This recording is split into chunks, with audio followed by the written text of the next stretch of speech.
This is QFS Transportation Friday Night Rivals, driven by Cruz Chevrolet on MyTV Charleston. Beautiful night for football at Johnson Haygood Stadium, always the home of the Citadel Bulldogs, and now also the home to the Oceanside Land Sharks, hosting the 7th-ranked team in the 3A level, the Eagles of Beaufort. We welcome you down field level, QFS Transportation Friday Night Rivals, driven by Cruz Chevrolet. I'm Darren Goldwater. This is Jack DeLongshaw. We've got a game here with a lot on the line. Even though it's non-conference in week 4, both of these teams are playing for a lot. Oceanside 1-3, really looking to get back on track. A tough strength of schedule early on, but going into region play next week, need to get a win tonight.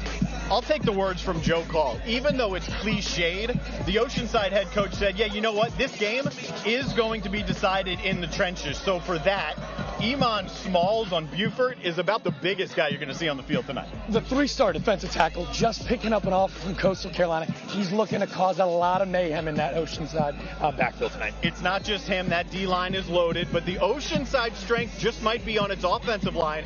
Couple of guys already committed. Another one of the best offensive linemen in the country, Monroe Freeland. 3-star. We'll make it a 4-star. Monroe Freeland can virtually go anywhere he wants to in the country. Sets the pace of play tonight. Trying to create some holes in that Oceanside offense. It all starts up front with those guys. One of the goals for the Eagles was to begin the year unbeaten in non-conference play. If they win tonight, they've done that. The last non-conference game for Oceanside to set the table for their region play as well. It's QFS Transportation's Friday Night Rivals, driven by Cruz Chevrolet. Free, but as long as I keep me right, as long as I keep me tight, I'ma keep this moving on.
A lot was expected from the Land Sharks this year. They have played a brutal schedule and started 1-3. The Beaufort Eagles are two-time region champs. They are unbeaten and 7th ranked in the 3A ranks.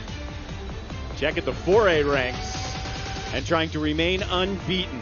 The big leg of Spencer McKinley, as he's done throughout the early part of the season, all but one kickoff, has found the back of the end zone, and we get a chance to introduce you to Tyler Haley, the starting quarterback for the Eagles.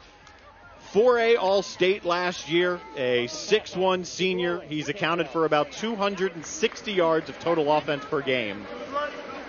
And he's thrown for 6 touchdowns opposite 1 pick. Darren Goldwater, Jack DeLongshaw, glad you are with us for what shapes up to be a great game and one that we will follow in the trenches, as we just told you moments ago. Haley, a big-time RPO threat here. Looking to see what they get going here early. A little trickery ball on the ground. Odom able to recover it. On top of him is Shawver, the leading tackler for the Oceanside defense.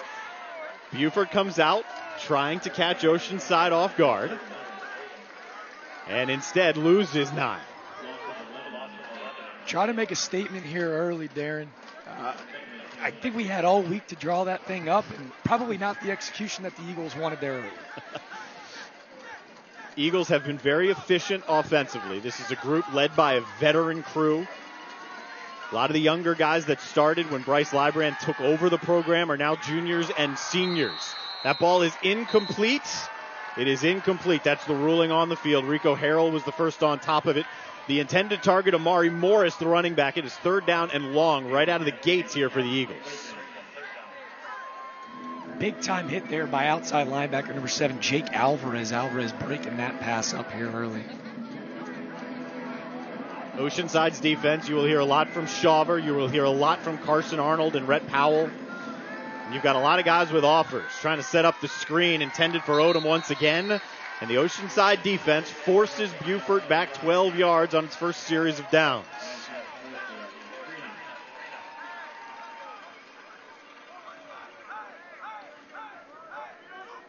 As the Oceanside punt recovery team heads out there, keep an eye out for Rico Harrell. He does have a kickoff return for a touchdown so far this year. Looking to make some noise here as Oceanside looking to have some really good. 2 men back to return the kick, both of them standing inside of the 50. And this one takes a wonderful Eagles roll that's still going down to the 38-yard line. That's a 54-yard punt when Beaufort needed it badly. Oceanside still starts in very good field position. For the Somerville transfer, Colby Shirey. Shirey came in this year after playing for Joe Call at Somerville. Call now in his 3rd year leading these Land Sharks. And feels like this could be one of those games that is a breakout game, one of those springboard type games into region play. One of the reasons he feels this could be a big game is his back there, Vaughn Blue, but he is smothered by Iman Smalls. He's only 325 pounds, Jack. We're going to hear a lot from 99. As cliche as it sounds, this game is going to be won in the trenches. There's a lot of talent out on the field tonight. But if we take a look on the inside, left tackle Monroe Fearing, our 4-star, that we're definitely going to keep an eye on. But it looks like Iman Smalls getting the better of the inside of that Oceanside offensive line there. Beaufort brings pressure. The play fades away from it as Blue darts to the outside. He's grabbed by James Dennison, the senior linebacker, with his 19th tackle to lead the team. It'll be 3rd down and about 4.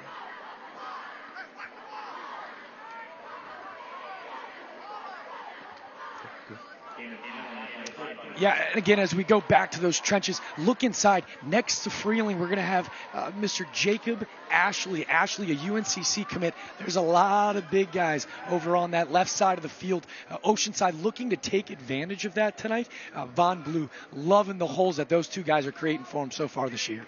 Here's Colby Shirey. One of the reasons he's improved this year, he's added strength, he's added speed, and he's obviously added a little bit of quickness there. He's tackled at the ankles by Colton Ferris, the safety, a 1st down into Beaufort territory.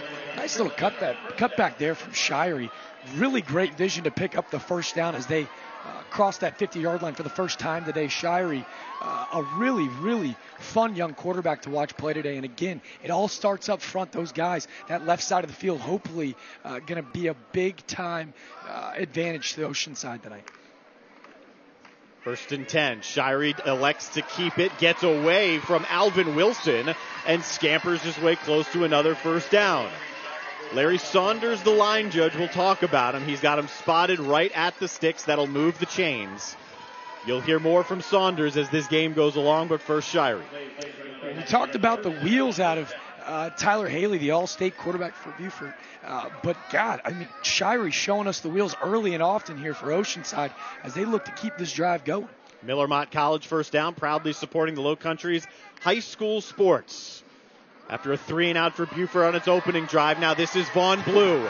They went with the same play, different result. Blue almost gets 10 yards, give them 9. A really nice block there by number 56, Will Geis. Geis, an all-region player last year for Oceanside. Vaughn Blue with a really nice cutback, though, as another Oceanside looking at another first down pickup here on this first drive. Drive for Oceanside started on their 38. This is the 6th play of the drive. And they are punching towards the red zone right now. Last week, Oceanside played arguably its best game, came up short. Here's Shirey. Speaking of short, he will slide down short, and it will be 3rd down and about 2. How about our Cruise Chevy keys to the game for that, Jack DeLongchamp? Guys, we're going to just keep on talking about it, but it's up in the trenches tonight.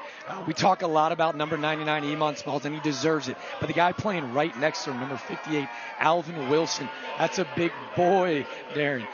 And, again, you got to look on the other side of the ball as well. Oceanside's entire offensive line has actually played together since the origin of the program. All 4 seniors except for Freeling, the lone junior. A lot of experience on that offensive line, a lot of chemistry between the 5 of them. They look to dominate the line of scrimmage tonight, and if they can do that, they give themselves a great opportunity to get a win tonight. How about this? Here's Reidenbach. The backup quarterback is in for this 3rd down play. It's Vaughn Blue who takes the handoff. He fights his way for a first down, and that'll move the chains. The defensive end, Jack Sumner, with the stop on another Miller Mott College first down, supporting the Low Country's high school sports. Is he staying on the field? It looks like the backup. Nope, here comes Shirey. He's going to come back out onto the field. Just giving a different look. Maybe something Buford didn't see in the scouting report this week.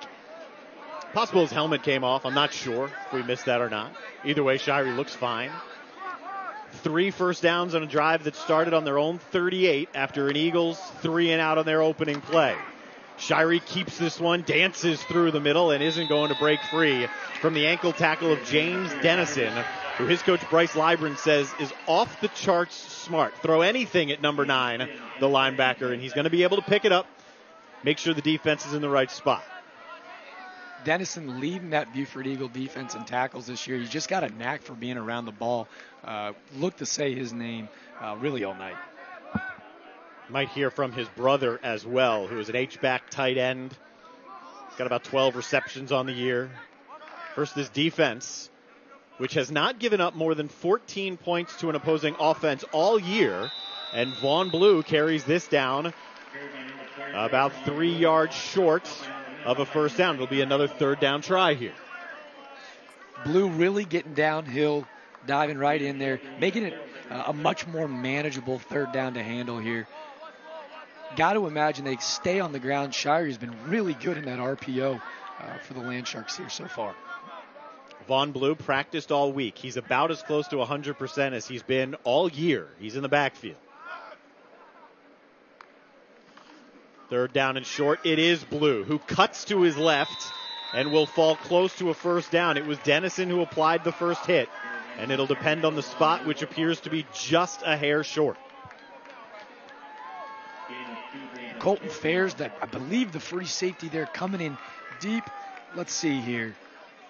Yep, Fairs coming up, making a nice hit. Fairs actually a 2-time athlete, a wrestler for Buford as well. You could kind of see the form there right there.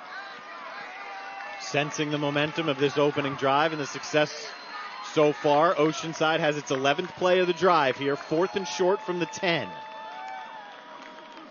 Needing a yard, Blue runs into the guys in the middle. Iman Smalls, big number 99, pushes him back and got some help. Just an absolute force in the middle of that defensive line. Smalls laying out a big-time hit. Stalling out a really, really nice drive here from Oceanside. Let's see if Beaufort can kind of change the momentum here early on in the game. So it'll end up as a 50-yard drive that stalls out without points. One of the reasons that Vaughn Blue hasn't put up the numbers that Thumb expected him this year. He just hasn't been fully healthy. That time, penetration straight up the middle, turns it over on downs. Haley's got a talented back as well. Amari Morris gets to the third level. He's pushed out of bounds by Seegers, number 21, after a pickup of about 8. Morris, first team all-region last year. He's been a 3-year varsity guy for Beaufort. Picking up about 4.5 yards a carry.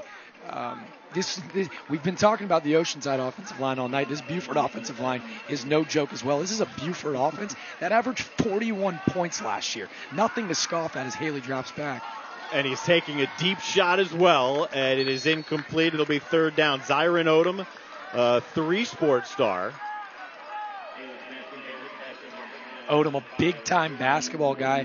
Darren, I don't know if we've talked about it quite yet, but this is his first year of varsity football, and boy, has he been unbelievable for the Eagles so far. I was talking with Bryce Libran, the head coach, this morning. He said it's his first year of varsity, but he played as a freshman, got hurt as a sophomore, didn't play last year, but he's given this team a deep play threat. Love to see him go up and make plays, reminiscent of maybe throwing down an alley-oop for the Eagles, but Odom, an electric athlete. 3rd and 4. The Eagles try the middle as well and come very close. Timmy Castaigne, the defensive end, had Morris rolling over him, and that may have given him the extra boost for the first down.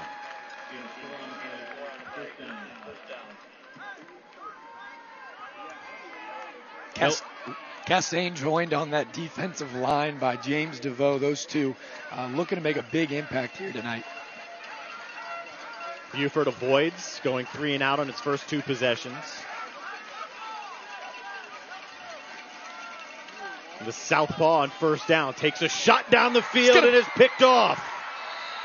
Zach Hagedon puts Oceanside inside Beaufort territory for its 2nd possession of the game. And the Land Sharks defense so far has forced a 3 and out and generated a turnover. Not looking like a 1-3 team here in week 5. Land Sharks have it for their 2nd possession when we bring you back to QFS Transportation Friday Night Rivals, driven by Cruz Chevrolet.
Beautiful night for football, about halfway through the month of September, getting close to region play.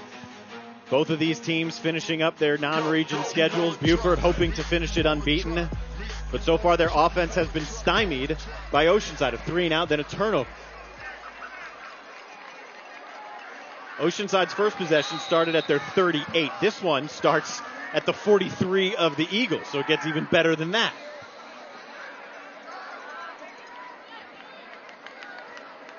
Almost solely on the ground in their opening possession. They start the same way as Vaughn Blue gets to the edge, turns the corner, and has a first down. Out of bounds at the 28-yard line in front of the charging Marcus Brown, the strong safety. Big guys up front really sealing it outside, and Von Blue showing that electric speed to get to the outside to pick up a big-time first down to hopefully set the tone for another really awesome drive for the Land Sharks. Land Sharks pushed down to the 12, had a fourth and about a yard, and then got stuffed. Turned it over on downs deep in Beaufort territory the first time they had it.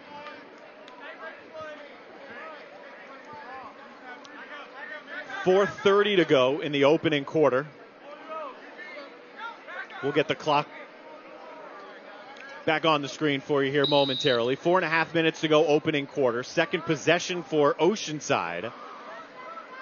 And the fourth possession of the game. Their defense has been the story to this point of the opening quarter. This is Shirey again. Nothing on the inside. Dances out. Darts back in. Caught from behind as he gets another first down. 13 more yards for Colby Shirey. Again, has been unbelievable vision of the field. Two really nice cutbacks here by Shirey to pick up another big-time first down for the Land Sharks. Notice who caught him. The 325-pounder on the line, Iman Smalls, is the one who caught him from behind the play. 4:10 to go opening quarter now. Another Miller Mott College first down, proudly supporting the Low Country's high school sports. Dylan Baker, the motion man. This is Von Blue, and Blue down to about the 9-yard line. You're seeing a lot of the similar numbers in on these plays. Colton Ferris, number 10, has made a few stops. Number 9, Dennison. 99, Iman Smalls. Smalls, we looked to call his name really all night. That big-time stop on fourth down.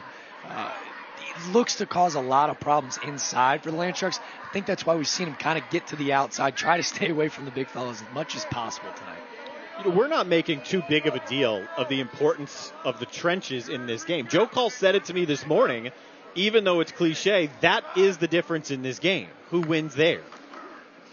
Second down, up the middle. Von Blue finds a crease in there and dives his way past Alvin Wilson to bring up about 3rd and 4. Mentioned center Zach Champagne there with a really nice block to clear some space for Blue. Pick up a couple yards. Oceanside does have one of the best kickers in the area. Chose to ride the momentum of their opening drive, and it backfired on him around this spot on the field. 2:41 to go opening quarter. Stretching it out with Von Blue. Alvarez in pursuit. Can't catch him as he dives out of bounds near the first down. They should give it to him. It'll be a Miller Mott College first down and 1st and goal for the Land Sharks with a flag.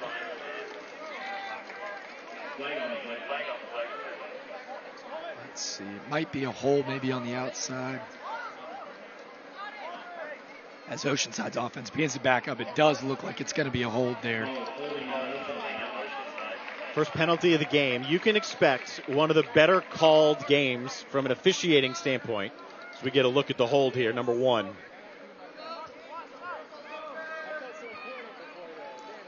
Yep, that's going to be number 1, Rico Harrell, the senior wide receiver, getting his hands a little bit too much on the outside there. But as you mentioned, Darren, this might not be an issue. If you can't pick it up here, you still got the reliable Spencer McKinley, one of the better kickers in the state. People have been raving about him all week to us. Longs of almost 41 yards might go to him here after this. 2:33 to go opening quarter. 3rd down and 15 with Smalls coming at Shirey, and Shirey escapes the pocket. Shirey dancing to the outside, reaches for the sticks, and is marked just shy of the first down.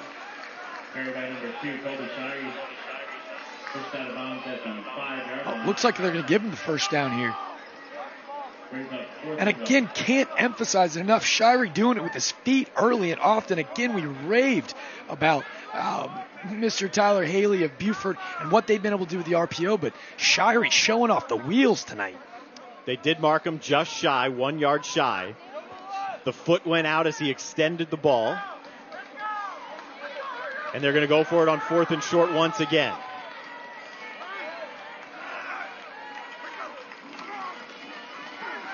They change their backs as well, and plowing forward for a first down is Rhett Powell The second effort carries John Asher Howell with him. 1st and goal now for the Land Sharks. The Miller Mott College first down. Powell, a little bit of a bigger back than Blue, picks him up and he carries him for the first down. We can do credit maybe to a couple extra squats, maybe a couple extra deadlifts for Powell this week. A big-time first down here. Joe Call is making a statement here. Twice on 4th down, deep in Beaufort territory. He has said, you know what, we have one of the best offensive lines in the state. We're going to follow him. He's 1 for 2, and the most recent sets up 1st and goal. 1:50 to go, opening quarter. Here's Powell again. He meets Smalls and feels the pressure of Smalls. You know what, it was Alvin Wilson instead, 58. It was interesting when I was talking with Librand. He said, even though Smalls gets the attention, it's possible that folks within the region maybe fear Alvin Wilson more because he's the one that's more disruptive at times. Wilson, I mean, you got to imagine you're going to focus a lot of the attention to obviously Smalls. Wilson hopefully finding himself in some one-on-one matchups. I mean, that's a big boy. Howell stays in the game at running back. A seam opens. He crawls into the end zone. A touchdown for the senior Rhett Powell. A Trident Technical College touchdown. Your future, your college. And with 1:14 to go in the opening quarter, the Land Sharks strike first. Freeling and Ashley there just creating a huge hole on that left side. Powell taking advantage of it. Looks like getting into the end zone for his first touchdown of the year. 9 plays, 43 yards. Drive started after the interception. And the aforementioned Spencer McKinley, the big-leg senior who already has an offer from Charleston Southern, makes it a 7-0 lead for the Land Sharks.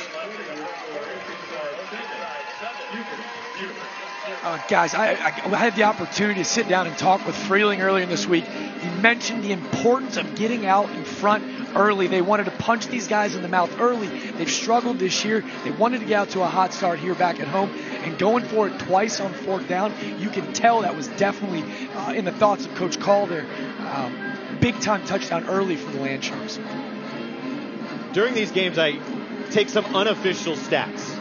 So I might be off by a few yards here and there, but take this for what it is. Beaufort went 3 and out and lost 12 yards on its first possession, gained 10 yards, and then threw a pick on its second. They have -2 yards. 2 possessions for Oceanside, 93 yards, a 7-0 score. It couldn't have started much better for Joe Call and the Land Sharks. You'd mentioned Call, too, the importance of their defense, how their defense has kept them in games so far earlier this year, making a big statement here in the first quarter to kind of really gain a lot of control as our first quarter is about a minute away from wrapping up.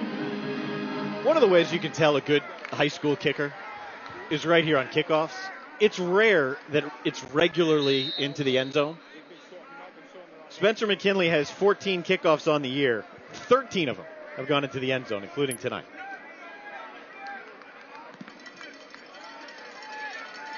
And add another one. It's a big-time weapon, too. When you've got explosive playmakers back there, I think it's even more so at the high school level, that type of a weapon, to make sure that you're not giving up field position. You don't have to play any games with directional kicks and high kicks. McKinley, we mentioned earlier, in his high school career, has a long of 41, doing some digging through social media like we all do. On Twitter, you can see the young man hitting 60-yarders at these big-time kicking camps across the country. I don't know if we'll be as lucky. I don't know. Obviously, it looks like earlier we're going to go for it on 4th, but don't know if we'll see a field goal that long tonight. Third possession now for the Eagles. They come in 7th-ranked team in the 4A ranks in South Carolina and undefeated. They'll dump one off here to Michael Dennison, and the H-back is tripped up at the ankles after a pickup right about 10. Give him a first down, the second of the night for the Eagles, with 1:07 to go in the opening quarter. Dennison here kind of sneaking out to the side. His 13th catch on the year, the big fella. No gloves, no tape, just gritty, hard-nosed football. His brother is Dennison on the defensive side, number 9, who's already made a few stops. On 1st and 10 in the backfield, Amari Morris is swallowed up. That's Justin Horry. his first year playing football, and Joe Call told me about number 45. Man, I wish I had him last year. I can't imagine how good he'd be if he was on our team last year. He's a senior now. And he's got the opportunity to learn from guys like DeVoe and Castaigne. Great examples of how they kind of want to play up front. Quickly moving first quarter, 24 seconds on a moving clock. Because of the veteran experience on this offense, the Eagles can go fast or, as they've shown in this first quarter, quite deliberate. 2nd and 10. That's a dart, and it's a strike out to Zyron Odom, who fights for extra yards out to midfield, and a gain of 20 will be probably the final play of this opening quarter. Odom with a nice catch and then just kind of shrugging off the first tackler, wanting to gain as many yards after contact as possible.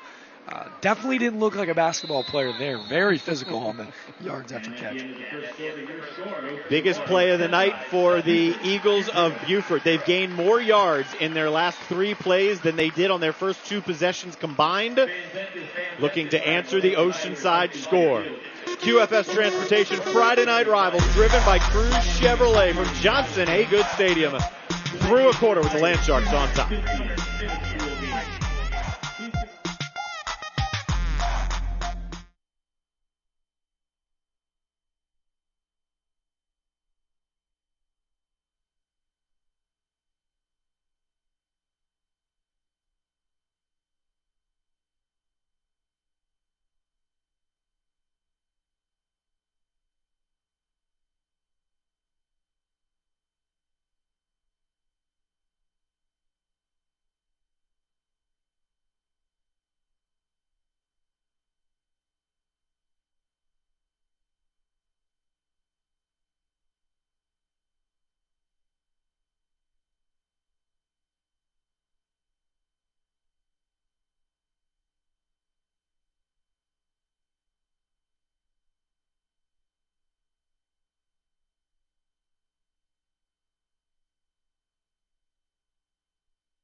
Buford went pretty quick coming out of that end of quarter break. Picked up 2 yards on first down, so it is 2nd down. And because of that slight mix-up with television, we could be transparent here.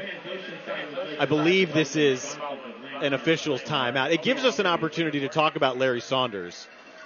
The lines judge in this game was just honored after the opening quarter, and for good reason. Here's the play you missed. It was a 2-yard run.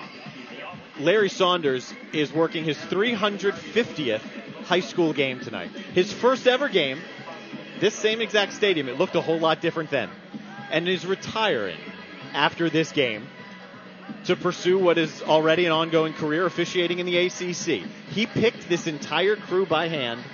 This is about as deep of an officiating crew as you will find at the high school level on any given night. 2nd down and 8, nearly intercepted, in and out of the hands of the Oceanside linebacker, Rhett Powell, who also has the Oceanside touchdown on the offensive side. Steps right in front of this throw right here, gets 2 hands on it.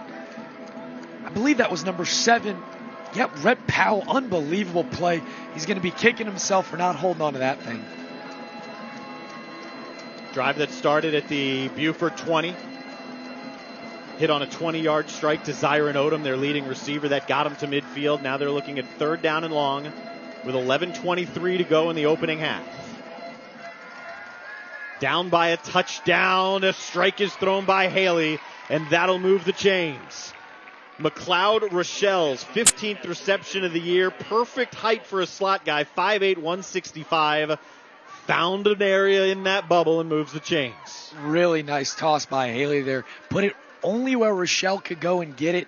A big-time first down pickup. You could kind of tell that Beaufort needed that one. Oceanside with a lot of momentum. QFS Transportation, Friday Night Rivals, driven by Cruz Chevrolet. There you see it, 11 minutes to go, opening half.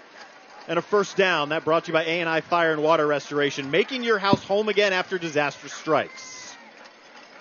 Here's Morris on the ground. In the backfield is Roan Shawver. A tackling machine, says Joe Call. That's a 4-yard loss on first down. Shawver, the all-region player at safety last year for Oceanside.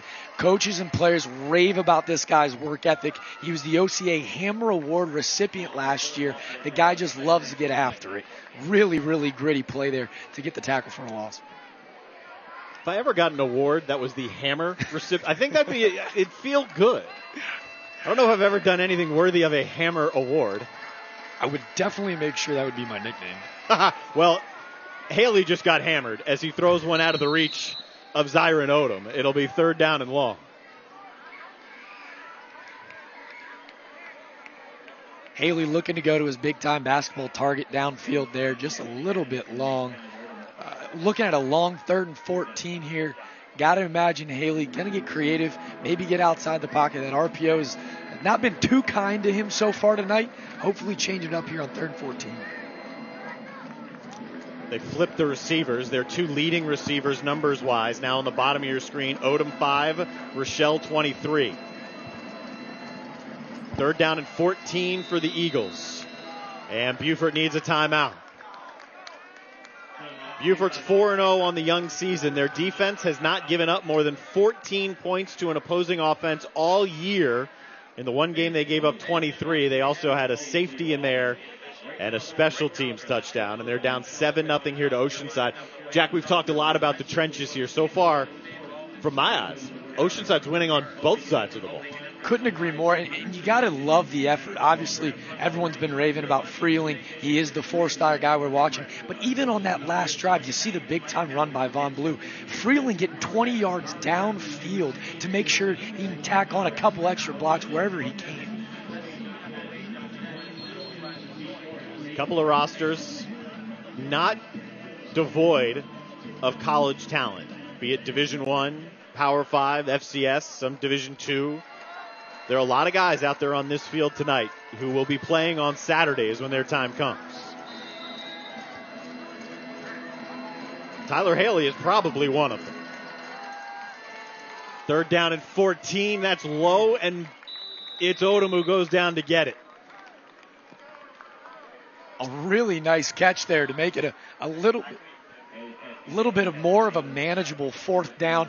Interesting to see if Buford will go for it here on about 4th and 7. Odom with an unbelievable catch to keep that thing before it hit the ground.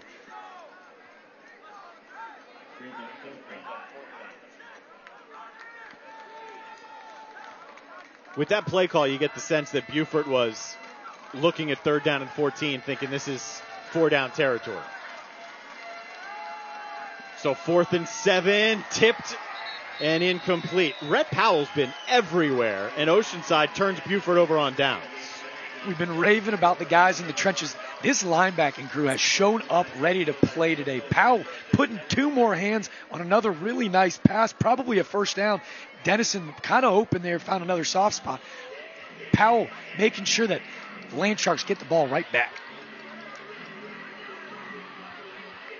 On paper, you look at Beaufort coming in at 4-0. You look at Beaufort ranked in the 4A ranks. You look at Oceanside with a whole lot of college prospects and a season in front of them with a lot of promise, but a level below. You say, all right, let's see. Let's see if Oceanside can be what some of the preseason prognostications had them chalked up to be. 1st and 10 now for Shirey and company. Here's Von Blue. Great opening quarter for Blue. He starts the second by nearly breaking away. Stopped at the 49 after a pickup of 15 yards. It was Ferris who may have saved the touchdown. God, and that land shark, they're going right up the middle. We talked about how early in the game that they were trying to get to the outside. Now they're just going right at Smalls and Wilson at the heart of that Beaufort defense. Blue with a big-time run, and again, you can see the cutback ability. Super shifty in that backfield. That is number 24, Blue. Joe Call said, I could see a breakout game for Blue tonight. He's been riding his back so far. This is Shirey, somewhat of a busted play. He's down in the arms of James Dennison.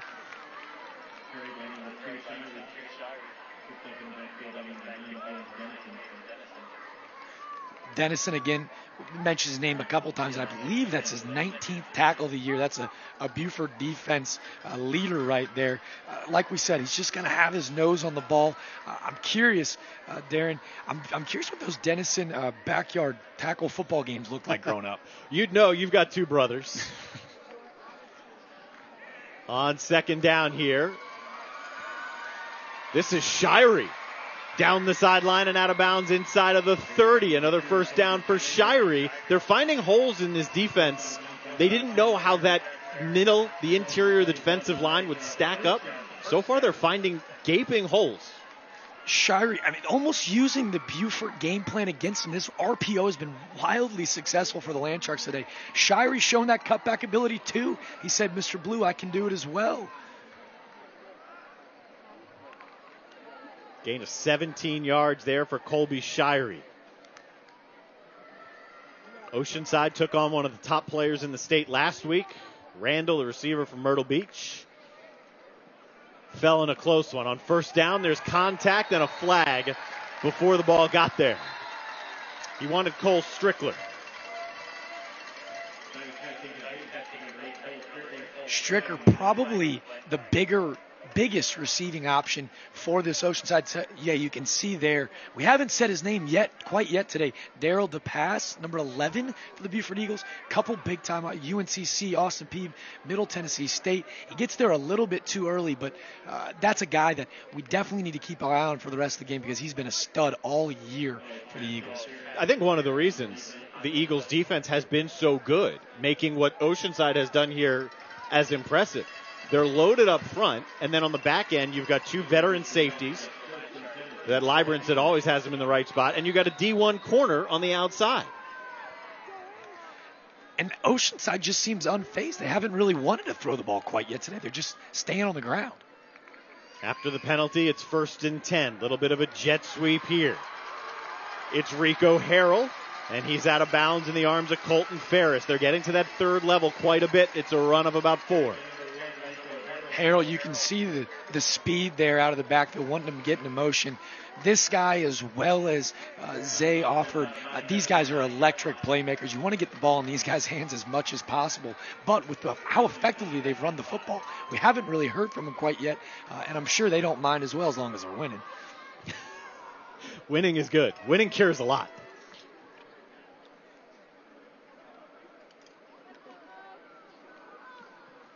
Shirey on the play fake. Touchdown Oceanside.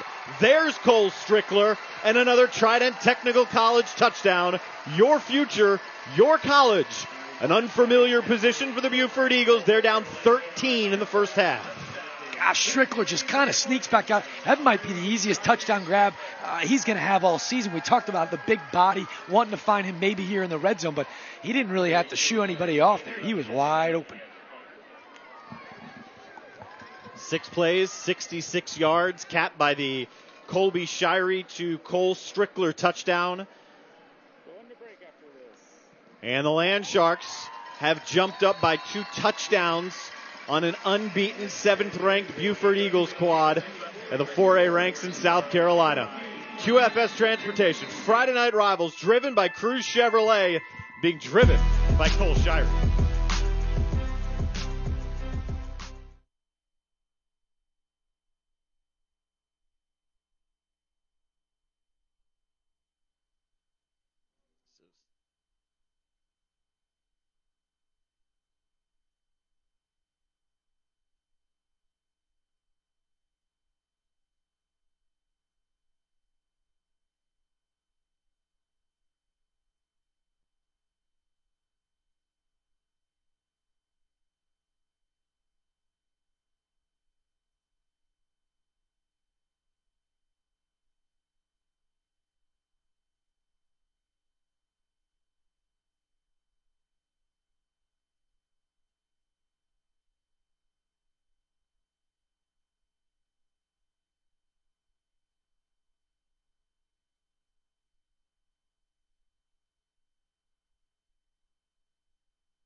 Couple of touchdown drives for Oceanside in 3 possessions. The only time Oceanside did not end a possession in the end zone, they ended it on the Eagles' 11-yard line and turned it over on downs. Their next possession again went for it on 4th and short, deep in Eagle territory. Converted that. It led to a Rhett Powell rushing touchdown. And here, after forcing the Eagles to turn it over on downs on their own 34, Oceanside's own, they march 66 yards for a 14-0 lead. Let's introduce you to the third member of our crew down on the field, Amy Russo. Yeah, well, thanks, you guys. So we do have a check for the host team, Oceanside Collegiate Academy, $500, sponsored by QFS Transportation. And I am joined here by Principal Christina Brown. So, Principal, kind of tell us, you see so many fans in the stadium tonight. Kind of what's been going on at Oceanside? What's the morale been today? Well, first of all, thank you so much for this grant. Really appreciate it on behalf of the school. And it's just awesome to have our students here, our parents, and our whole school community supporting our student athletes that work so hard every day for this kind of night. Yeah, absolutely. And kind of tell us what's in store for the school year. What are some things we're looking forward to? We're looking forward to having events come back onto campus and for school. Looking for like a shark and treat coming up in October, homecoming, hopefully some dances. So really looking forward to bringing back that school spirit that we see on campus each day. Awesome. Well, we'll be looking forward to that. Thank you so much, Principal. I'll send it back to you, Jack and Darren. Thanks, Amy. QFS Transportation, proud to present each participating homeschool a check for $500. It's a grant that provides each school with extra funding to help make their school great. Over the past 7 seasons, Friday Night Rivals and our sponsors have donated over $120,000 to Low Country students and schools. Congratulations. From My TV Charleston, ABC News 4, and QFS Transportation. You saw the reason that Amari Morris can be dangerous during that interview. Got to make sure you wrap him and get him all the way to the ground. He picked up 12, then he picked up 4 more. A really nice run there. Almost a little Maurice Jones-Drew, like a little bowling ball downhill. Like, big-time run there by Morris. Third-year varsity guy averaging about 4 yards a pop. Haley pulls, fires, wide open on the post is Odom, and it becomes a foot race. Zyron Odom is caught. Tez Spann, the junior, catches him, saves a touchdown after the A&I Fire and Water Restoration first down, making your house home again after disaster strikes, which is exactly, ironically, what has happened to Beaufort. Disaster has struck, and there's a flag down. God, they're at the end of the play. A really nice stiff arm by Odom, though. Unfortunately, this thing's going to come back, but I got a feeling Odom's putting that one on his highlight reel anyways.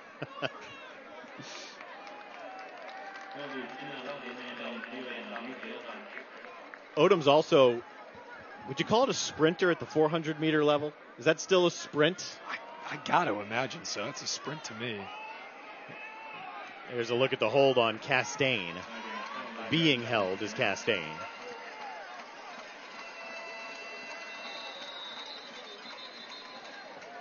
The delay here, they didn't have a football on the field. So Joe Call and everybody else will wait for that football. And now the penalty to get marked off.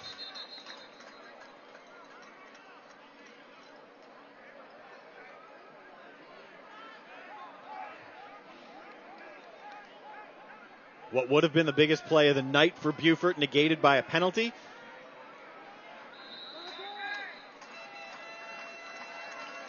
But you can see Haley with a big-time accurate arm there to get him back in this game. They're going to need a lot of that. 4A All-Star quarterback Tyler Haley, and that's Morris, who was swallowed up. We just saw Castaigne being held, and now we see Castaigne getting into the backfield to help make that play. It looks like there's going to be another flag on the field. I'm curious if it's Castaigne again, just causing mayhem back there. There's the flag. It's at the 32.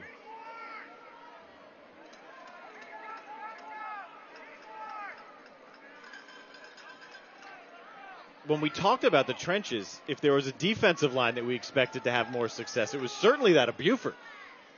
Couldn't agree more. You've seen guys like DeVoe, Horry, Castaigne all night really. Oh, look, this is going to go against Oceanside. Dead ball personal foul. After that, hard to tell exactly what it was. So Oceanside gives 15 to Beaufort and gives them a first down up to the 44. But as you were saying, this front three for Oceanside has been really good. But tough to overlook the linebacker core, too, for Oceanside tonight. 6.5 to play opening half. A pump and go for Haley, who takes a shot and puts it out of the reach of Odom. Continuing to get into the backfield. Castaigne was back there. So was Roan Shawver, the linebacker. Haley takes a big-time shot here. So we're going to see that pass just a little bit outside the reach of Odom there. But as we were saying, this linebacker crew has been so good tonight. A name that we haven't really said yet is Carson Arnold. Arnold, the leader of the middle of this Oceanside defense.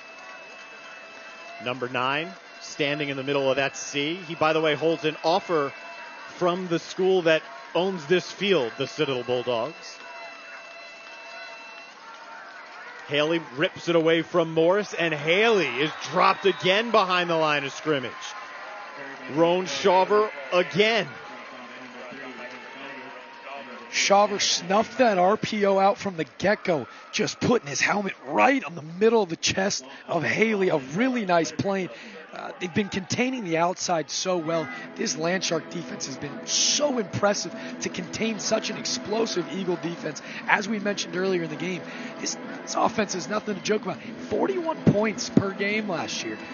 Landshark defense holding them to a goose egg with just 5 to go here in the second quarter. Haven't been held below 24 points this year, and they're undefeated. We got whistles, we got a flag.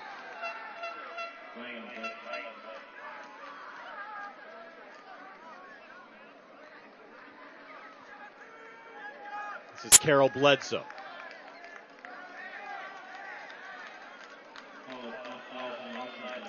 Not as bad of an offside penalty as the former Clemson Tiger Dexter Lawrence last night in the Giants and Washington football team game. This one only cost 5 yards, and it comes in the second quarter. God, that Giants one was tough to lose a game like that. Depends on which glasses you're looking at that through. That might be the best ball thrown of the night from Tyler Haley. A first down to Rochelle, and there are flags down as Haley again took a hit.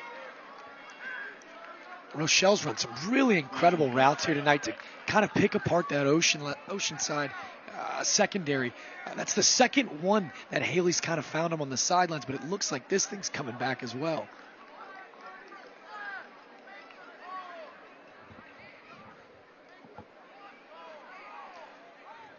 Rochelle playing NFL rules there. Got 2 feet in. Really nice play by number 23.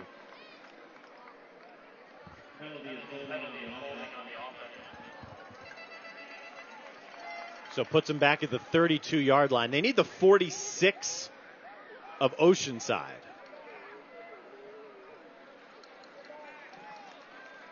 Third down and 22.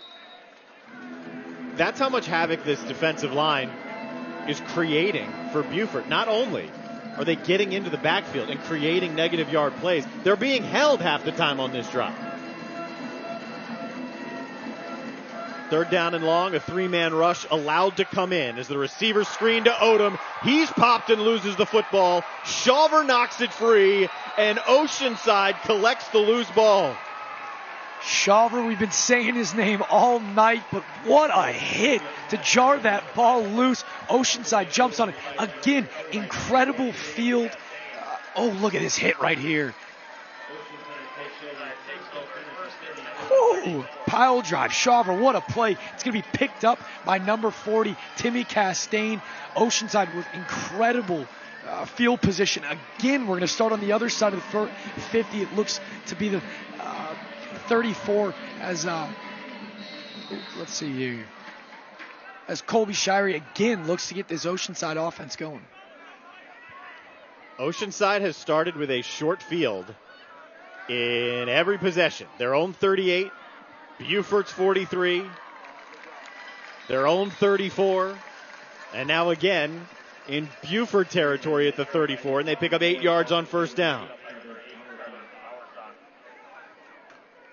Well, you called it, Darren. Von Blue, unbelievable night so far. He's picking up about 4.5 yards per carry tonight. He's really adding to that total. That Oceanside, again, we can't express it enough. That line of scrimmage is being won by the guys in black. and it's been decisive. It hasn't been seesawing back and forth. That time into the backfield goes James Dennison. We've called his name a lot. A negative yardage play for this Eagles defense. Bring up about 3rd down and 4.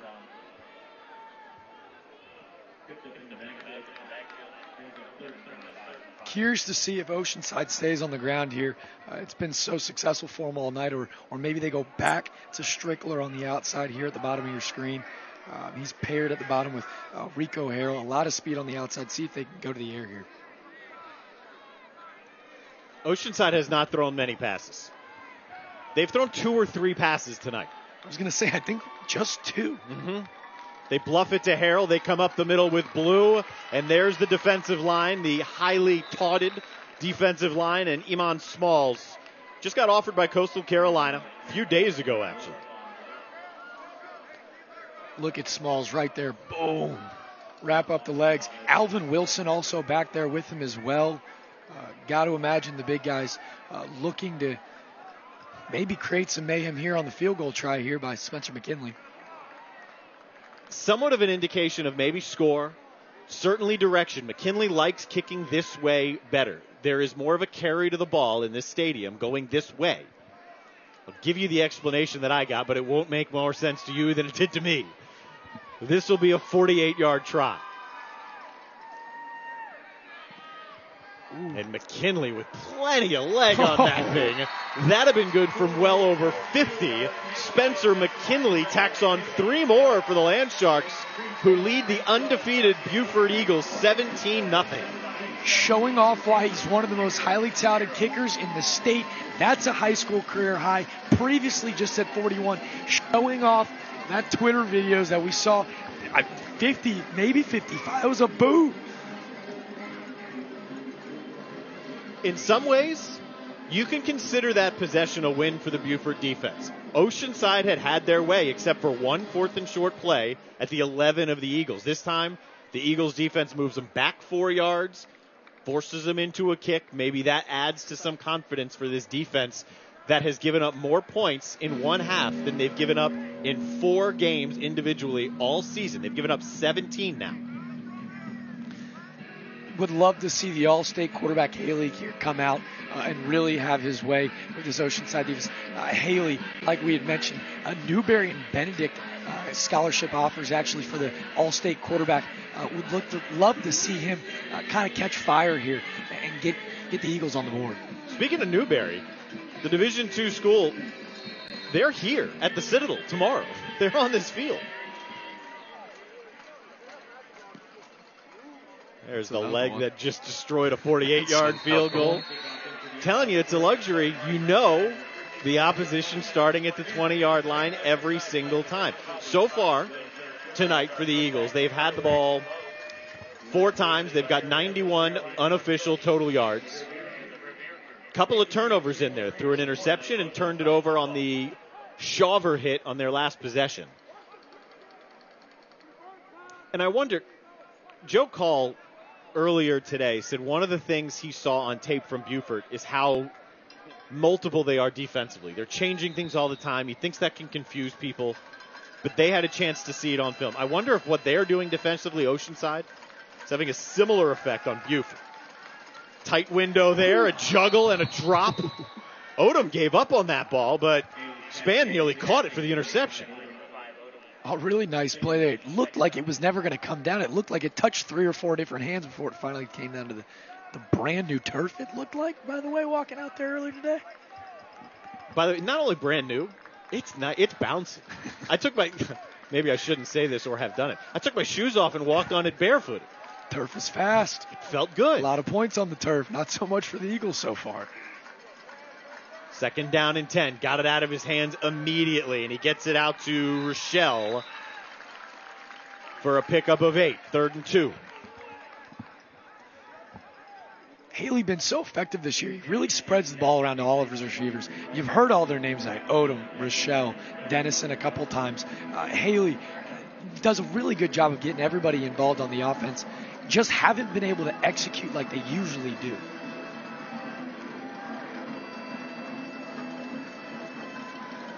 Third and short. In the backfield again. Justin Ory this time.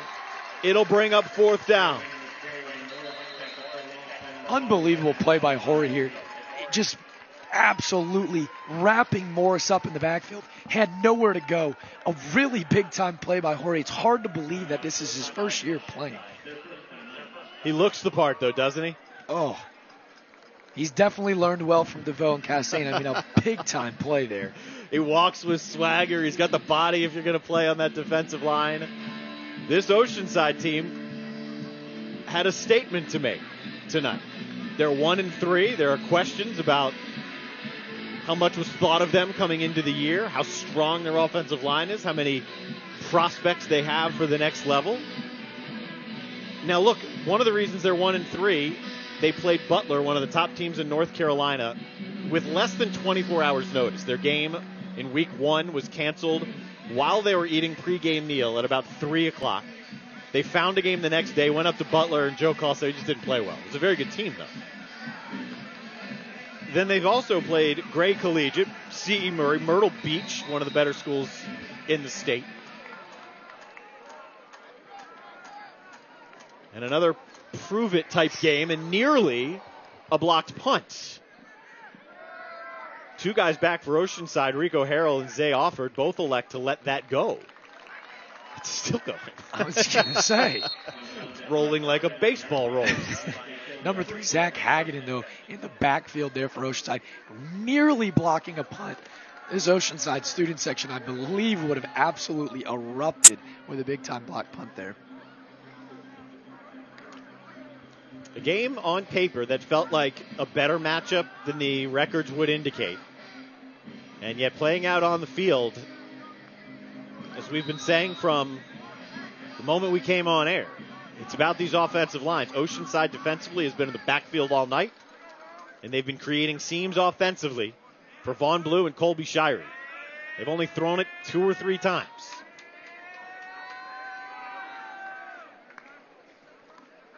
First and 10, chance to add to their lead before the half. That was dangerous. Blue corrals it and is caught by Smalls. It almost looked like Smalls was surprised he was right behind him. He just kind of reached out and grabbed him. Look, you can see here in the replay, Smalls, a really nice awareness, but almost gets his, maybe a couple more box jumps, and Smalls has got an interception there, but corrals Blue right there behind him. Blue had a lot of room out in front. He had a lot of room, a lot of space to take off. Smalls with a nice play. 2nd down and 10. Got back to the line of scrimmage. Shirey has pressure coming and eludes it. Gets himself to 3rd down and 10. I should correct myself. I said Newberry is at the Citadel tomorrow. It's North Greenville. That's from the promoted, but I don't understand the title. And from the way you'll see it, it's still going to look the same. Scott Eisberg, the sports director from Channel 4. And you can catch him tonight on QFS Transportation, Friday Night Rivals at 11 with Natalie Spalla. They'll have highlights of this one and games all around the Low Country tonight at 11 o'clock. I'm glad Eisberg's sticking around. He's been here about as long as I have. Best in the business. No doubt.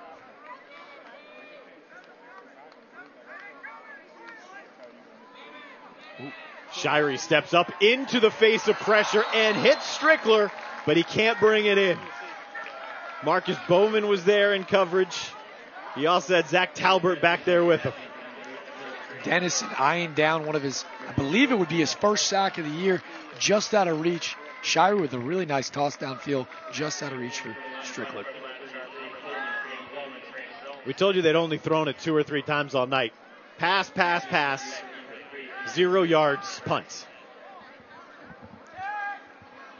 And now a chance for Beaufort. It will be Oceanside that gets the ball to start the second half. If you're asking yourself that question right now. Not the best here from Franzoni. Although he'll get a good roll as it angles its way downhill and towards the sideline. And Beaufort will begin at the 40 with 1:14 left as we check in again with Amy Russo.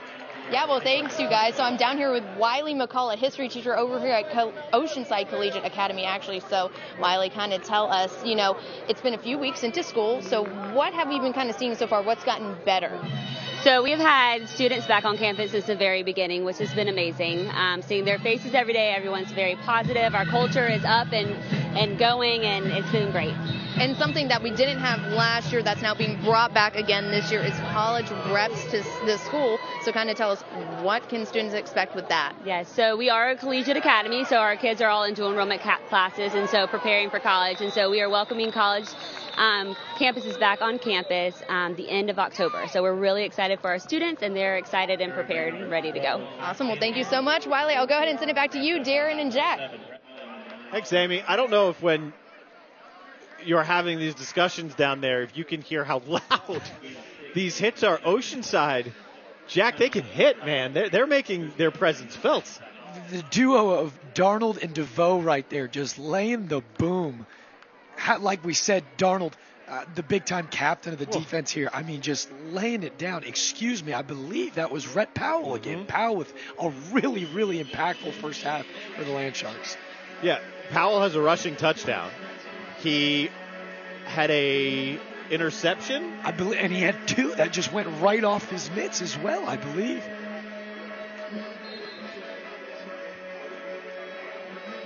I think Powell had the, if I'm correct, fumble recovery, and Hagedorn had the interception. Yes, and Shaver jarred the ball loose on the big-time hit. This linebacker crew can't be talked about enough. They're going to be feeling really good as they head into halftime, looking to do the exact same here in the second, because they have been really the difference in the game. 2nd down and 4, rolling away from his arm side. Wide open is his H-back, Michael Dennison. And the big 6'6", 220-pounder elects not to go out of bounds here. Beaufort doesn't have any timeouts, and they need points. And the clock will start as soon as the ball is set for play.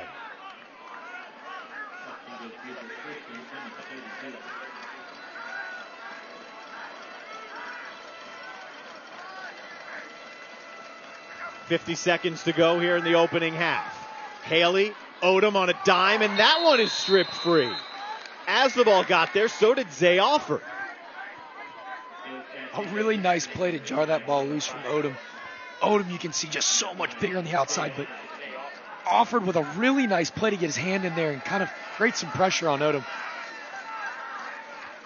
The Harrell and Offer duo, by the way, we haven't talked about it. On the offensive side of the ball, playing wide out. On the defensive side of the ball, and they return kicks. These guys are all over the field. They've been a lot of fun to watch tonight. It'll be interesting to see the second half adjustments, particularly for Beaufort. First, can they get on the board before the half? Haley on the money to Odom. Clearly his favorite target. He's out of bounds. Pickup of 8, stops the clock with 39 seconds.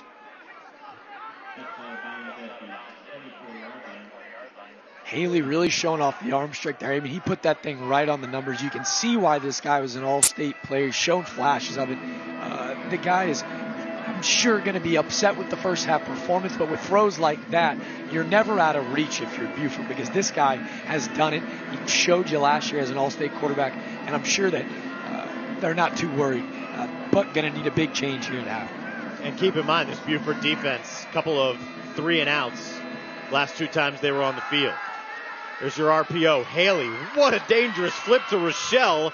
It works out for the Eagles, who pick up the first down at the 18-yard line with 27 seconds left in the half. An A&I Fire and Water Restoration first down, making your house home again after disaster strikes.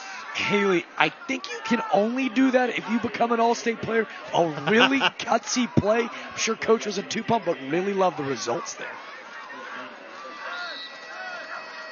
Beaufort just does get set and then spikes the ball. Told you already they don't have any timeouts left. The importance of these final 26 seconds, I don't think can be overstated here, because the defense of Beaufort couldn't stop Oceanside to begin this game. Then they turned it over, moved them back 4 yards, and Oceanside bombed in a 48-yard field goal. Oceanside gets it back later. It's a 3-and-out. You got to feel like the Beaufort defense has confidence. They can have points on the board, only down 10, maybe 14 at the half. It's a different mindset. 2nd down and 10. Haley to the end zone. Touchdown. There's Odom. Haley with all day to throw back there, and Odom just goes up and snatches that thing. Almost boxes the cornerback out there, using a little bit of the basketball skill, but he goes up and grabs that thing, making it look easy. 18-yard strike to the 6'3", Zyron Odom. A Trident Technical College touchdown. Your future, your college. And with 20 seconds left in the opening half, Beaufort is an extra point away from making this a 10-point game. And taking a little bit of the sting away from the fact that Oceanside really controlled, let's say, 18 of the first 24 minutes.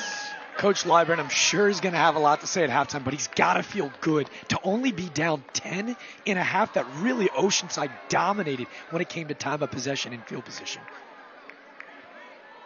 158 total yards now in this opening half for Beaufort. Their last two drives, well, two of their last three, we should say, have given a thread of hope for the Eagles as well. They pushed deep until turning it over for the second time. And then this drive, 6 plays, 60 yards. And I wouldn't expect Oceanside to get too fancy here with a 10-point lead and getting the ball to begin the second half. Absolutely, and as we mentioned earlier, the blessing of having a guy like Spencer McKinley with the big leg, special teams, is obviously on the Oceanside's favor. But let's keep in mind, back to receive this kick is number 5, Zay. Offered a lot of speed back there. Let's see if he tries to take something out, knowing that maybe a potential lead here with the quarterback, or are they going to play it safe? Will they kick it to Harrell? Von Blue's the other man back, or will they kick it short? The two Oceanside deep men are leaning short. They're both outside of their own 10-yard line.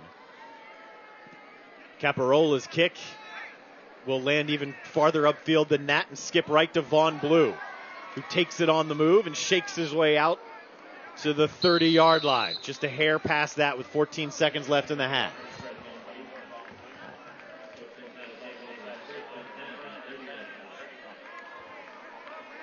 The numbers tell you now, suddenly, this game is a little bit more even than the game has felt. 154 yards of offense for Oceanside, 158 for Beaufort. These are unofficial. But they're close. And a 17-7 lead. Second half is going to be entertaining. Be really interesting to see if this Oceanside defense can keep it up. Like we had mentioned, that linebacker crew has been really impressive tonight. Here's Von Blue. He meets Alvin Wilson, and that'll be the final play of the opening half. Oceanside jumps out to a 17-0 lead on a Beaufort defense that, as a unit, the defense had not given up more than 14 points in a single game this year. The one time the score showed more than that, they had given up a kickoff return and had taken a safety. And Oceanside hung 17 on them before Beaufort answered back with a late touchdown. And they trail by 10 here at the half of QFS Transportation Friday Night Rivals, driven by Cruz Chevrolet. Joe Call now in his second year with Oceanside after a 5-year run at his alma mater, Somerville. He's standing by with our Amy Russo.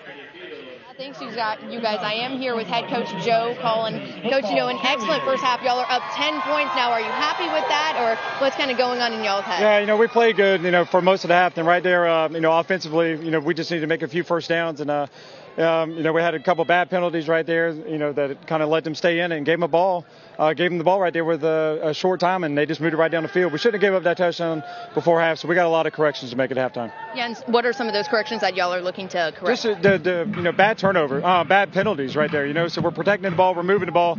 We just got to eliminate some of those penalties that are happening on defense now. That's allowing them to get first downs and continue the drive. Awesome. Well, thank you so much, Coach. We look forward to the second half. I'll go ahead and send it back to you guys.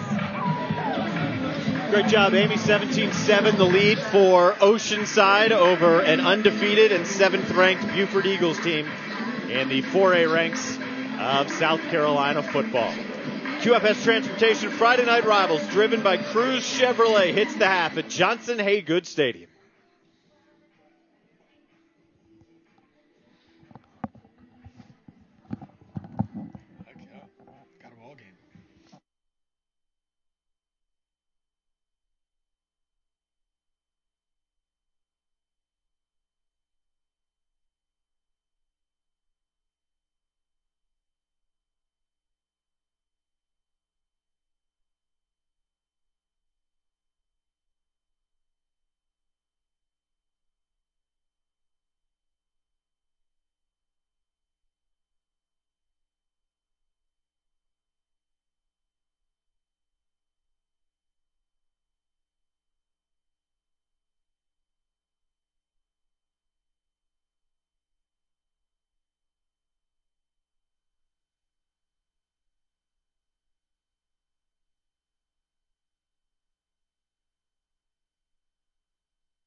Halftime report brought to you by Roper St. Francis Hospital, where experience matters. The experienced offensive line of Oceanside Collegiate has helped pave the way for a 10-point lead here at the break. Each week, David Ayler Law Offices and Riders Law Group, proud to highlight scholar athletes from each participating school. The students selected have an opportunity to win a $5,000 scholarship at the end of the season. Let's introduce you to tonight's scholar athletes. Get some lacrosse in here. Sarver Adams, 4.67 GPA. I love seeing these GPAs. I certainly never saw them on my report cards. But congratulations, Sarver Adams. An opportunity to win a $5,000 scholarship at the end of the season. For more on David Ayler Law Offices and Riders Law Group, let's hear from David Ayler. David Ayler joining us again, presenting our scholar athletes. So much fun each and every year to unveil them to you. The process is so cool each and every year. I know our last one during the pandemic was incredible. She even baked you a cake. Yeah, she literally baked me a cake, and I ate it, of course. Just shows so many of the different talents that these students have. It's so much fun to be able to, see everything they've accomplished when they submit at the beginning of the year, and then watch their performances throughout the year. It's very rewarding. Yeah, and this is not just football we're talking. We're talking about student athletes from every sport, and I think that's what kind of makes it fun, is you get to see a wide array of student athletes. Right, you get to see students playing all different sports, having different interests within the classroom, and then outside of the classroom with charities and nonprofits. Yeah, that's always a fun thing. I know our last one heading to Clemson. Who knows where they will go this year? That's David Ayler from our Scholar Athlete Award presentation. 17-7, the halftime score. The total yards unofficially separated by all of 4. And Oceanside will have the ball to begin the second half. But first, plenty more of our halftime report brought to you by Roper St. Francis Hospital, when we bring you back to QFS Transportation Friday Night Rivals, driven by Cruz Chevrolet.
soundtrack we've got for QFS Transportation Friday Night Rivals this year. Halftime report brought to you by Roper St. Francis Hospital, where experience matters.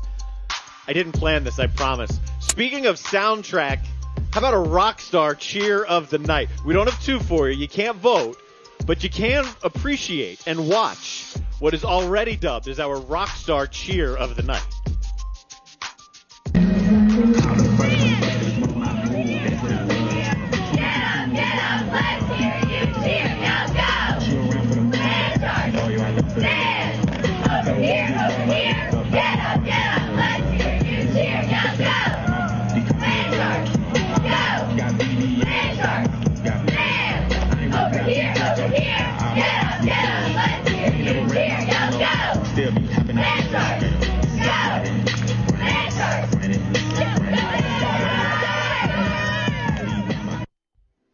I'm coming up with ideas for the promotional team as we go.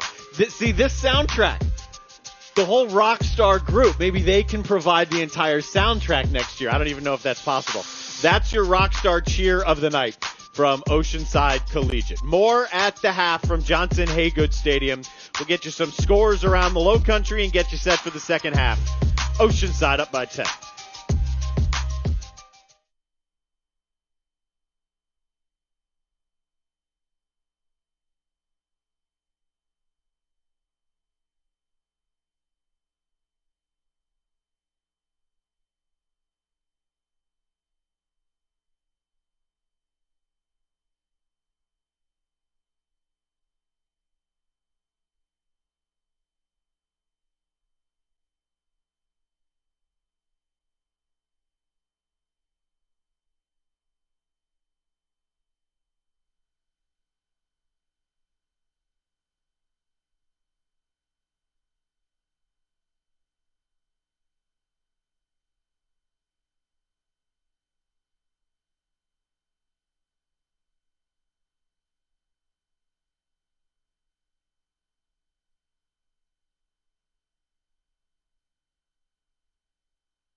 Halftime report brought to you by Roper St. Francis Hospital, where experience matters. One of the reasons QFS Transportation Friday Night Rivals is awesome is because we give a mini Lombardi trophy to the winner every single week. It's presented by All-American Awards. For almost 30 years, All-American Awards in Mount Pleasant. It's been your local trophy shop, providing both corporate and sports awards to meet your style and budget. Visit Steve and his crew at All-American Awards for your own personal Lombardi trophy. Maybe you want an NCAA National Championship trophy made or an imitation. I bet you he can do that. You can find him online at awardsguy, that's plural, awardsguy.com. Jack, did you get any awards when you were playing college baseball? No, I spent a lot of time on my bench. Yeah, but not a whole ton of time on the bench because there were times when you hit jacks. Jacks for Jack. Yeah, appreciate you, Nick, in the truck. There were definitely some cool moments. He fortunately got to be a part of this one senior day. There were some fun memories for sure.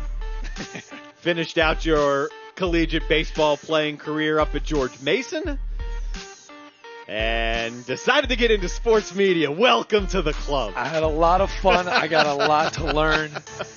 Fortunately for us, I get to learn from the best. Well, we'll see what the best has to offer here in the second half. speaking to the guys on the field. 17-7 our score. We'll try and hear from Bryce Lybrand, the head coach of Beaufort, when we bring you back and get you set for the second half on QFS Transportation. Friday Night Rivals driven by Cruz Chevrolet.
Almost set for the second half. Beaufort, one of their goals heading into the year was to remain undefeated prior to getting into their region, which is a portion of their schedule they've dominated the last couple of years. They're the two-time reigning region champs. They're one game away from an unbeaten non-conference slate. And they're back within 10 after opening the game down by 17. How about scores from around the Low Country? We got a couple of marquee games. Philip Simmons, just like Beaufort, trying to remain undefeated. Right now, they trail Hanahan 17-10. Bishop England and Timberland, it's an odd score, 12-3. Stratford and Goose Creek on the docket as the Knights have pulled closer than when I last checked. They're within 3. And Fort Dorchester up on Wando, 27-0. I know at least Fort Dorchester, and I think some of the other Dorchester District 2 schools had about a day of practice before getting ready for this Friday game. But here they are back playing again, and Fort is one of the best teams in the state of South Carolina. Oceanside was thinking it could be one of the best teams in the state of South Carolina. That was the projection heading into the year. Very rocky start because of a very tough schedule. Some of it their own doing, some of it the doing of COVID and finding games to play. Beaufort scheduled tough intentionally. They wanted to prepare themselves to get deeper into the playoffs and make a run. And that's why this is one of the games that's on the Beaufort schedule.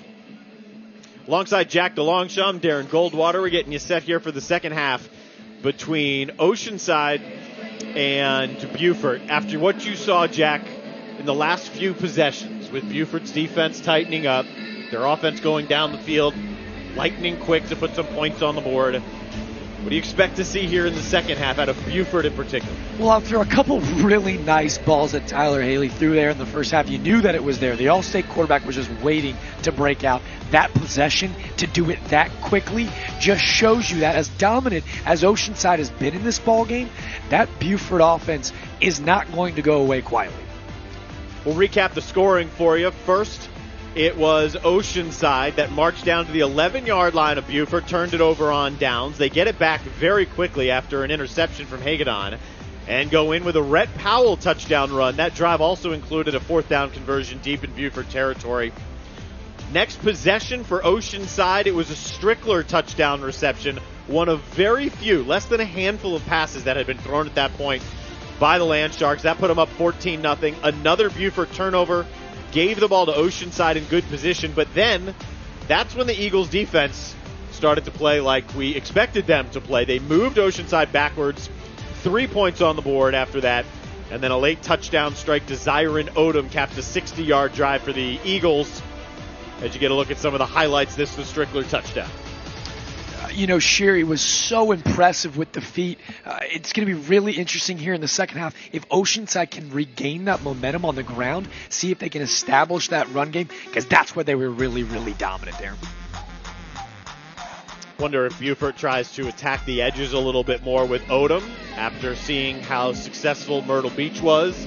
Now, granted, it's not every day you got a receiver who's already committed to Clemson, one of the top receivers in the state. That's what Myrtle Beach had.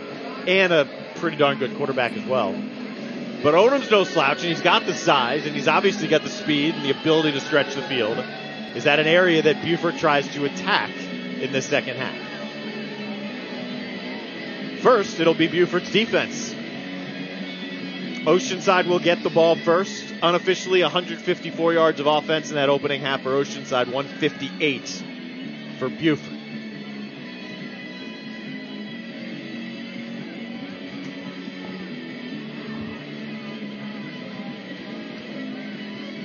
Vaughn Blue in the backfield to hopefully take this kickback. Join this time with Rico Harrell. It's important to note, Rico Harrell, he does have one this year. He can do it. He's got a 99-yard kickoff touchdown. Let's see if they kick to him here. Caparella will keep it short. And it'll be the 32-yard line where Oceanside will begin. That's about the worst field position that Oceanside has started in all game. They started at their own 29 on their second to last possession with about a minute and a half to go. Threw it 3 times and went 3 and out. So this is almost the worst starting field position Oceanside has had. That tells you they've had a short field. Their rushing game has been dominant, so they've been able to hold the time of possession and finish off drives as Joe Call looks for the second win of the year for the Land Sharks.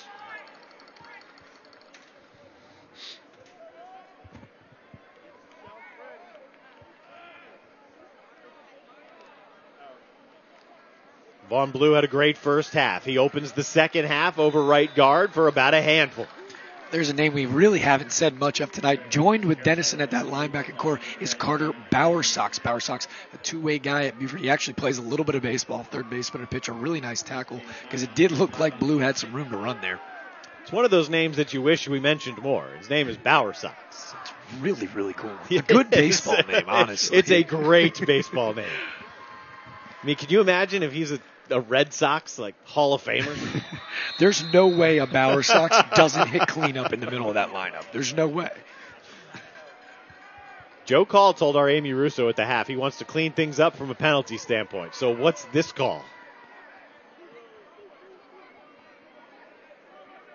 It's on Buford. Yep, it looks like here at the top of the screen. Yep, that's going to be Alvin Wilson. He jumped off sides there, trying to jump the snap. Talked about Wilson and Smalls all night. Been really dominant, but like we said earlier on in that first half, Shirey and Von Blue in that Oceanside offense, that O-line, that experience showed. Let's see if they can do it again here on this drive to open up the second half. Penalty gives them a first down. Shirey with the read on the crashing linebacker. Picks up 3 yards through the middle.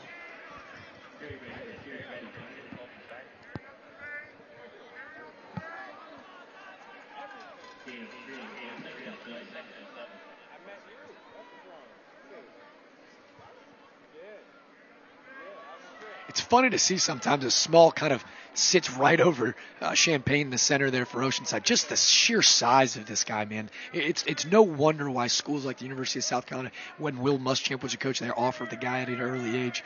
No wonder why Coastal Carolina and Jamie Chadwell offered this guy recently. The dude's been a beast.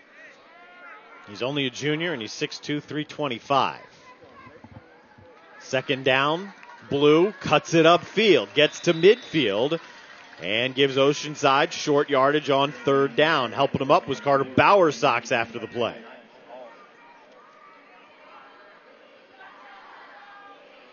Come on, Carter. Keep giving us a reason to say that name. We love it, baby. Am I correct in thinking this is a slower pace than Oceanside went offensively in the first half? I think they probably saw that high-powered Buford offense there at the end and said, you know what, let's make sure that Mr. Haley doesn't get the ball as few as possible here in the second half. 8 men in the box for third down and short. Blue runs backwards and sideways, and with a stiff arm, he is going to be out of bounds a yard shy. There's also a flag down, now another flag. This will be interesting. One flag is because of the play on the field. It's basically in the middle. Another flag came very late, and it's on the Buford sideline at the 40-yard line. The first one's it's going to be a hold, the first flag that came out. Now, the second one, there's no telling.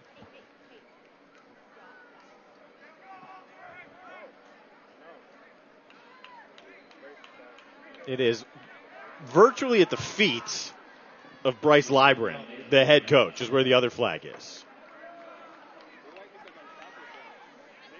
It's a sideline warning is all it is.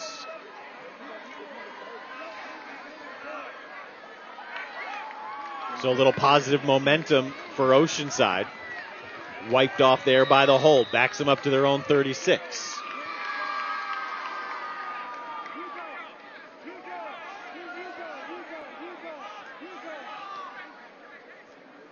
Landsharks led this 17-0.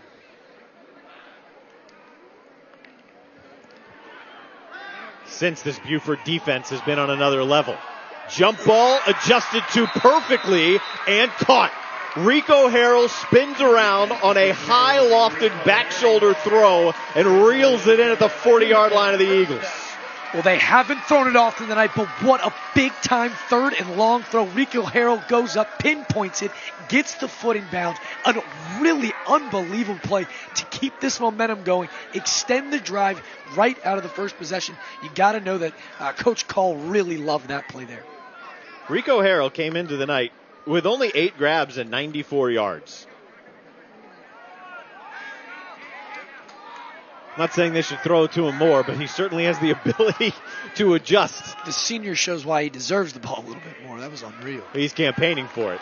Alvin Wilson is always campaigning to make a play in the backfield. To this point, the Oceanside offensive line had been playing well, but this Beaufort defense, they're cramming the box a little bit more, Jack, and they're certainly getting more push than they were early on in this game. With Haley in the offense being so known for that RPO that they've been so successful on all year, you got to know that the defense has seen it, I'm sure, in practice all summer. Make the halftime adjustment after Sherry's been so successful running that RPO with Von Blue in the backfield for the Landsharks. 5 seconds on the play clock. You could see it when that ball was snapped. And again in the backfield is this Eagles defensive front. Iman Smalls was back there, but so was John Asher Howell, 56. He was the first one to get there. Third and long for the second time in about 3 plays. A really nice play by Asher Howell to get in the backfield and make sure to wrap up Mr. Blue before the big fellow, Mr. Smalls, gets to him. I'm sure that tackle probably felt a little bit better than if number 99 came crashing in. Oceanside spreads it out on third down and 14.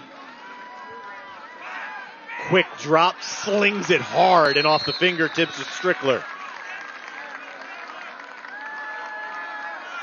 Beaufort defense is playing with a different aggression, just as you'd imagine, right? As the defensive line starts to assert itself a little more, it's becoming harder behind them to find room as well. Sherry's showing off the arm strength, though. I'm curious to see, with the defensive adjustment stacking the box, like you said, Darren, if they kind of go to the ball, or if they kind of throw the ball a little bit more, see the ball in the air here in the second half, because that was a pretty nice throw. A little bit too much heat on it for Strickler, though. Franzoni angling this one to the 8, and it is taken at the 8 by Rast, who gets up to the 14. Normally you're taught if your heels are about on the 10, you should probably let that thing go. I'm not going to criticize that, though. That ball was angling. That could have gone out of bounds prior to the end zone. Had some space, gets it out to the 15. As we talked about it all night, though, the field possession battle continuously won by Oceanside. Let's see if they can take advantage by pinning Beaufort here at the 12. Excuse me, 15. Option 1 not there. Option 2 in the flat is the H-back Michael Dennison for a couple of yards. Rhett Powell there for the stop. He was helped by Seegers.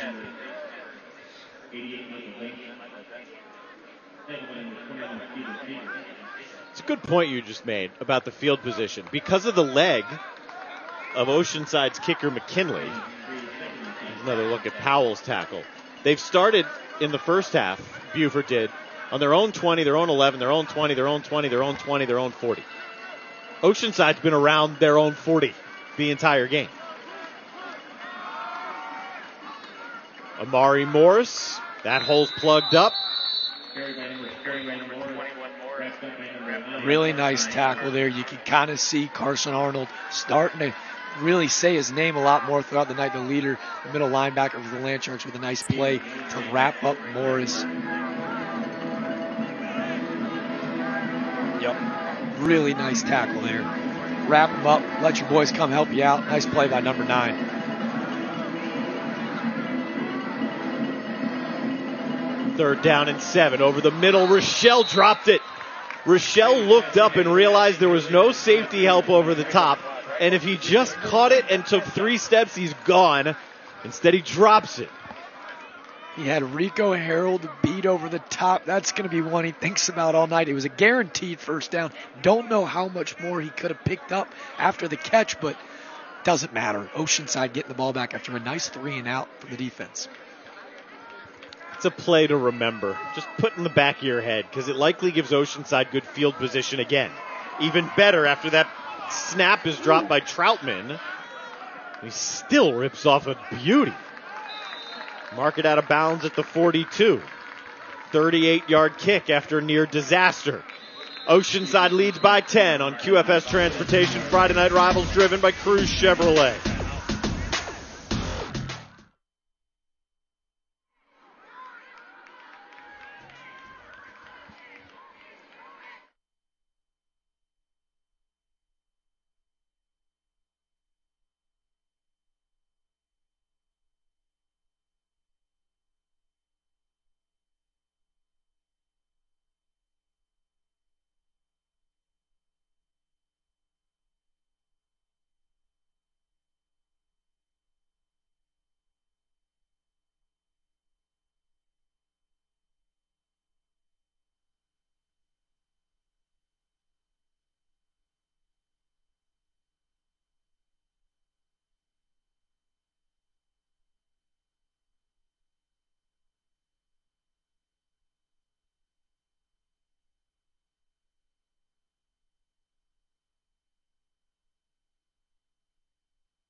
Part of the storyline of the game, the field position for Oceanside. difference is there's a different feel to it because of how the Eagles have been able to get pressure in the backfield of Oceanside Collegiate on these last few possessions. But you get a sense that Buford's defense is kind of hanging on here, waiting for that offense to find a rhythm, if it can find a rhythm.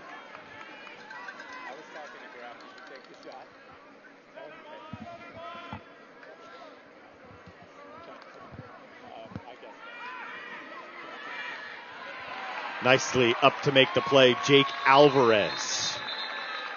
Meets Rhett Powell in the backfield, and there's that consistent theme again that has changed. Beaufort getting into the backfield.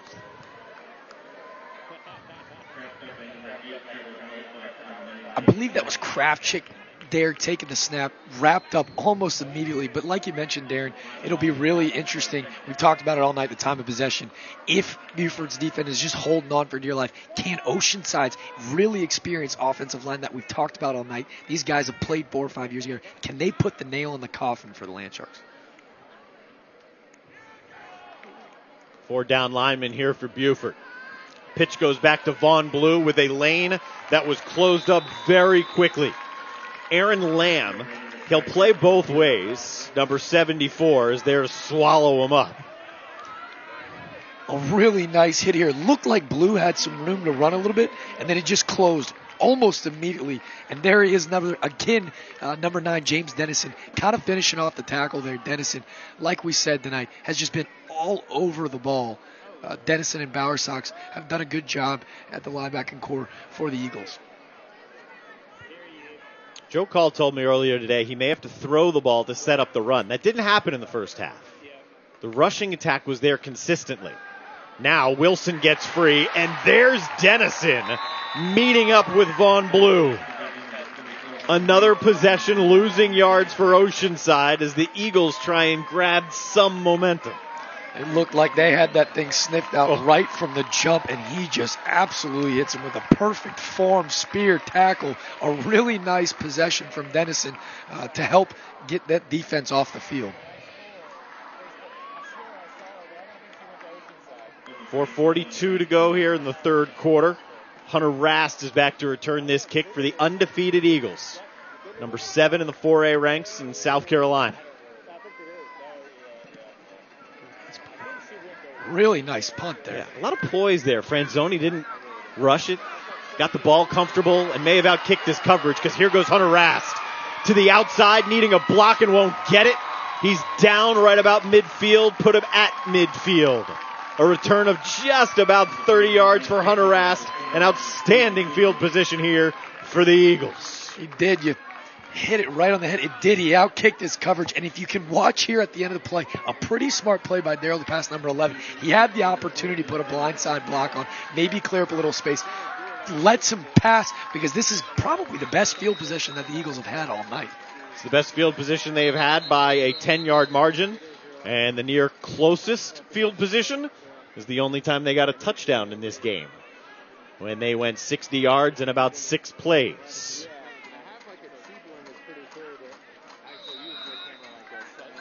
The field has been heavily slanted in Oceanside's favor. Can the Eagles take advantage of this opportunity? Haley throws low. They're going to give that catch to Rochelle, who's pushing up on 20 catches. He's a guy who Bryce Libra, the head coach, said he kind of makes our RPO game go, finding those bubbles. Haley feels comfortable knowing he's going to be in the right spot. And in that first half, we really did talk about that Oceanside defensive line quite a bit. It seems so far in the second half, Haley's been very comfortable, very poised, a lot of time to throw back there. See if we can get back to that backfield. Again, rips one out to Rochelle. It's a first down. Beaufort strikes quickly. Hagen with the stop down to the 35. 12 more yards.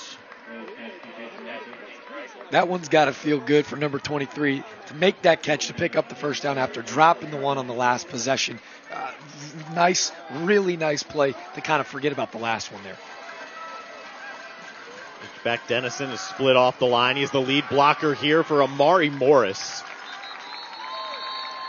It's not like paper cuts because he's coming at you a little bit harder, but it's like 4 or 5. He's going to give you a little bit of strength behind those pads, and he's going to get you for 8, and he's going to get you for 20. I'm telling you, he's a bowling ball, man. He just absolutely, I mean, he's not scared of the contact. It's like he wants to run into you, even if it doesn't mean he's going down.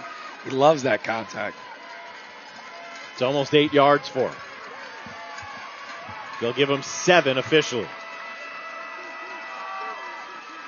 One more time here for Amari Morris, and it's a first down for Morris to the 15. A Miller Mott College first down, proudly supporting the Low Country's high school sports. And you can see they're just going to run it right up the gut. DeVoe goes right by him, but Morris showing off the speed. He's not afraid to hit you. Now he's not afraid to run by you. Tripped up because it did look like he had a touchdown within grasp.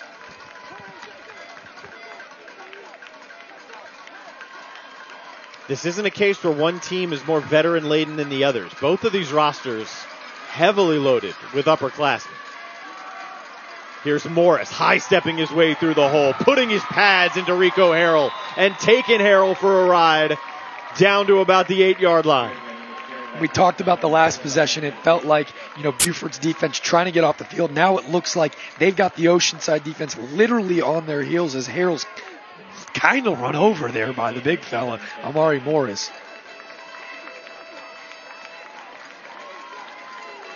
The poise of Tyler Haley and this Eagles team on display here. Morris untouched. Touchdown Eagles. A Trident Technical College touchdown. Your future, your college. An 8-yard touchdown run for Amari Morris, his 5th of the year. And there's a 1-score game ongoing at Johnson-Haygood Stadium. Well, if it ain't broke, don't fix it. Go back to the same play. Morris showing off the speed. He just going right up the gut of that Oceanside defense. Morris really starting to take control of this game here in the second half. And like you mentioned, Darren, the poise of Tyler Haley. It down 17, fine, whatever. We've been here. We've done this before. A lot of calm, cool, collective thoughts over on that Eagles sideline. Something Bryce Librand told me when first thing I asked him, I said, all right, it's your first head coaching job. Where are you in the process? This is year 3. His answer started with, when we got the job, there were a couple things we wanted to fix, and I told my guys, I told the staff, if we have competitions at spots, if there's a 50-50 or even anything close, we're going with the young guy.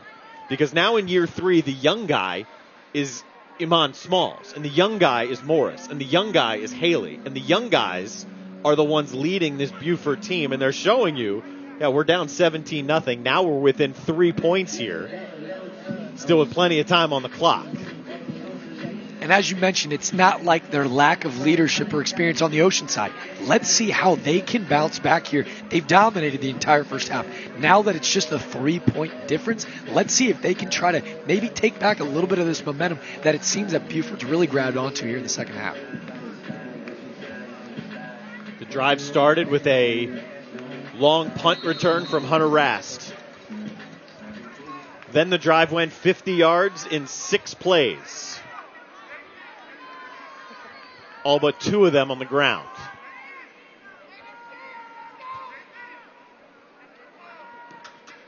And suddenly it feels like the Eagles are the ones dictating the pace, the tempo, and the physicality of this game as Oceanside will scrimmage from the 35. Really nice tackle there by number 10, Colton Fairs. We'd mentioned him earlier in the day, a football and wrestling star at Buford. Really nice form tackle there again to wrap up the ankles of Von Blue, who looked like he was starting to pick up some steam as he ran downfield. When Oceanside opened this game 17-0, there was about 3:12 left in the half. Since that point, Oceanside went 3 and out. They then had a possession with about a play, with no time left on the first half clock. Then they went 24 yards on their first possession this half, lost 4 yards on their second possession this half, and this is their third. Things have changed. Von Blue smothered by Iman Smalls. You could see there they pulled Jacob Ashley, looking to kind of be the lead blocker there for Blue, and Smalls just blows right behind him, getting into that backfield right through Champaign, and a huge hit. God, I'm sorry, Blue, you're going to feel that one in the morning. When Will Muschamp was still the coach at South Carolina, he offered Smalls as a freshman. The current staff has been in touch. Where Will Muschamp is now Georgia, they've been in touch. He'll play big-time football somewhere.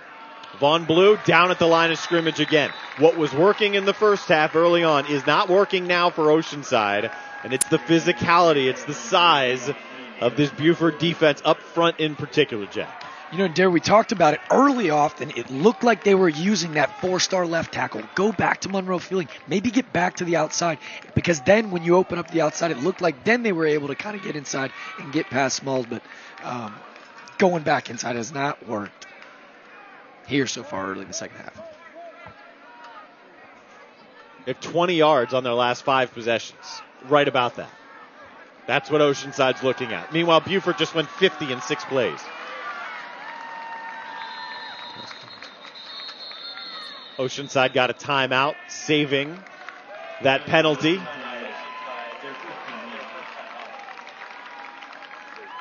Trying to hold on to this one. They were in a wild affair last week against Myrtle Beach. Wild swings in that thing. Had a chance to win the game a couple of times. Myrtle Beach ends up prevailing. Now it's kind of the other way. Last week Myrtle Beach jumped out on top. Oceanside came back. Myrtle Beach ends up winning.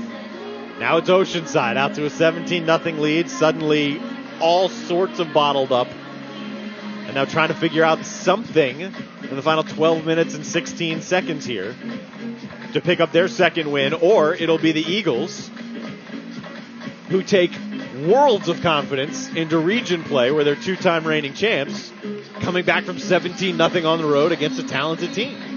Absolutely. And to play in this kind of environment, there's a lot of star-studded talent. But to play at a really beautiful Division I football stadium, like it is a beautiful stadium, it's got to be, a really incredible opportunity for a lot of these guys, where I'm sure a lot of them dream to play in stadiums like this. Beaufort, no doubt, is going to take that momentum into their region play. Eagles can pin their ears back and come here on 3rd and 10. They bring 5. Shirey in single coverage. Blanketed there by DePass, a Division I corner. It's incomplete, and a 3-and-out for Oceanside. And we didn't call his name often in the first half because that Oceanside passing game, well, they didn't need it. They kept running the ball, but DePass shows there why so many D1 schools are all over him. An unreal play to break that ball up and make sure to turn the head around to not, draw that pass interference call.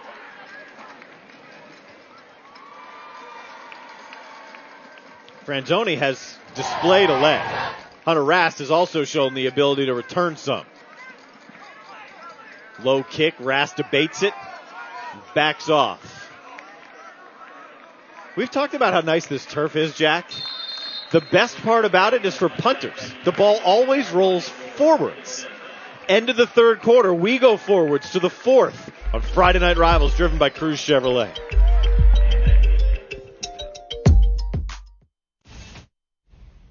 Here with Ken French, Cruz Chevrolet, North Charleston. You've got a friend in the car business. You've got a friend here at Cruz Chevrolet. Why is it year in, year out that you guys are helping out with Friday Night Rivals and high school football? Well, it all comes from our owner, Robert Cruz, and his wife, Kelly. They want to give back to the community. It's something that we do.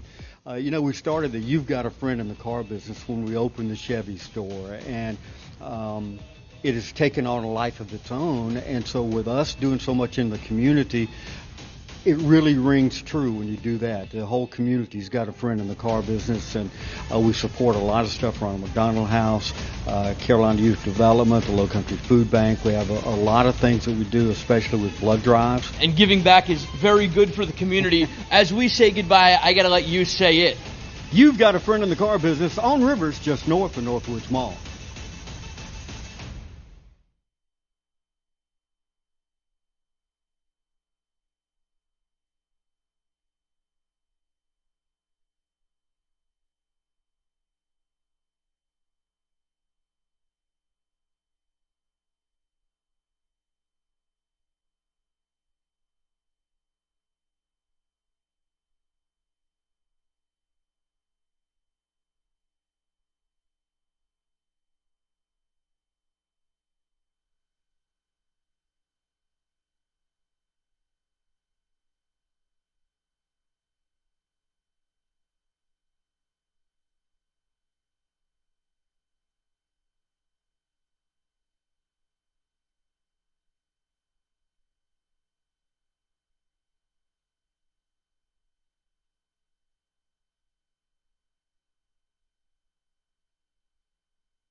sometimes things happen during a live televised sporting event that aren't ideal. Like plays get run when you're at commercial break.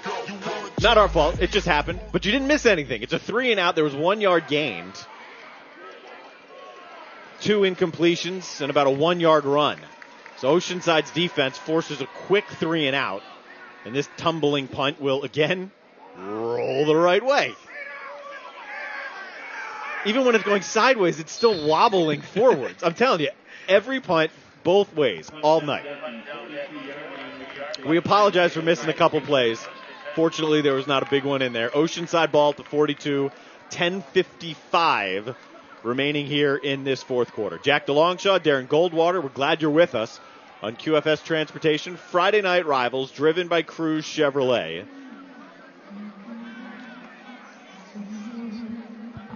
To be honest with you, Darren, we kind of almost played TiVo there for you. We just fast-forwarded through the 3 quick stops. We get the ball back to you. A really nice Oceanside defense stop to get the ball back after Buford's offense looked almost unstoppable the possession before.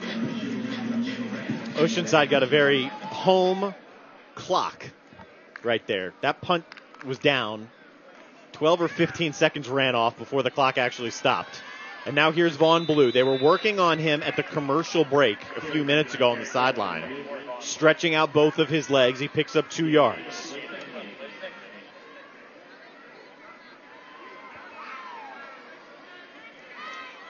During the commercial break, we saw Blue get worked on by trainers. Maybe just a cramp. Obviously, back on the field, looks really strong. Yeah, he's just got to keep his shoes on, so he'll go put that one back on.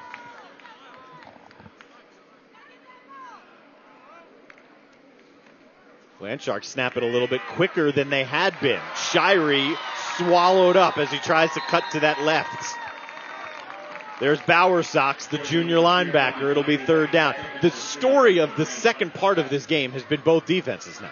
Absolutely. You can see Bowersox really containing the edge there. A nice form, wrapped up the tackle, jumping on the ball.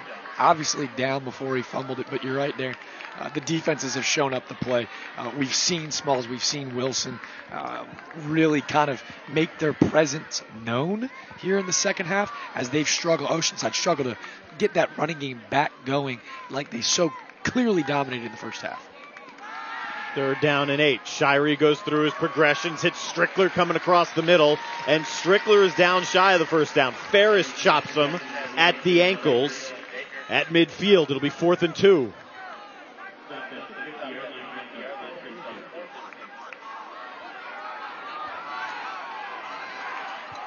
You know, and I said that was Strickler. It wasn't. It was Dylan Baker. Oceanside trying to catch Buford off guard. Instead, Buford turns. Oceanside snaps it quickly on 4th down at midfield. Loses 2 yards. It was Jack Sumner, 25, who chases him down. A lot of confusion there, it looked like, at the line of scrimmage. A gutsy call there after dominating field position all game. They're now going to give Buford the ball right inside the 50-yard line, right at the 48. If it pays off, awesome. You get to milk some more clock. But now with just half the field, we're going to see Tyler Haley, come on out to look to try to take the lead for the first time all game for Buford. 8:58 left at Johnson Haygood Stadium. Beaufort trying to keep alive a perfect season. Haley pumps underneath. That'll be a 1st down for Rochelle. Takes a couple of Landsharks to get him down, including Rico Harrell. Rochelle, really nice catch, but watch him keep moving the feet to help pick up the 1st down as Harrell's just holding on for dear life to hopefully keep him from getting that 1st down. A really nice play there from Rochelle.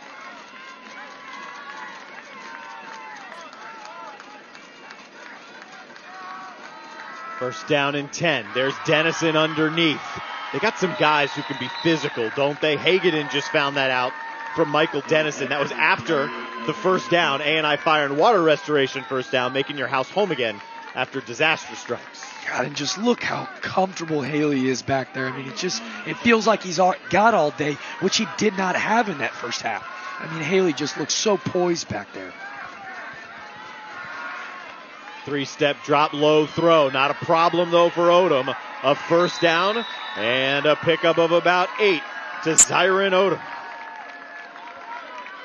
Odom, again, like you said, they're just so physical. All these wide receivers not afraid to just kind of lay the boom on some of these cornerbacks that they have a little bit of a height and weight advantage on. Just kind of running through these guys on a couple straight plays to pick up first downs. Bryce Libran calls most of the plays. His offensive coordinator, Logan Powell, helps out on running plays. So maybe it was Powell who decided on this one. Amari Morris pushing for 2. Yep, really nice play by Carson Arnold there to meet him. Morris kind of had his way that one possession where it felt like everything right up the middle of the field. He was getting whatever he wanted. Arnold there to kind of meet him and make sure to, what, just a 2-yard gain there, Darren? That's it. Worked harder than 2. 14 unanswered now for the Eagles. Into the end zone. Incomplete. Odom the intended target. Tez Spann at 5'8", man-to-man coverage with a 6'3" Odom.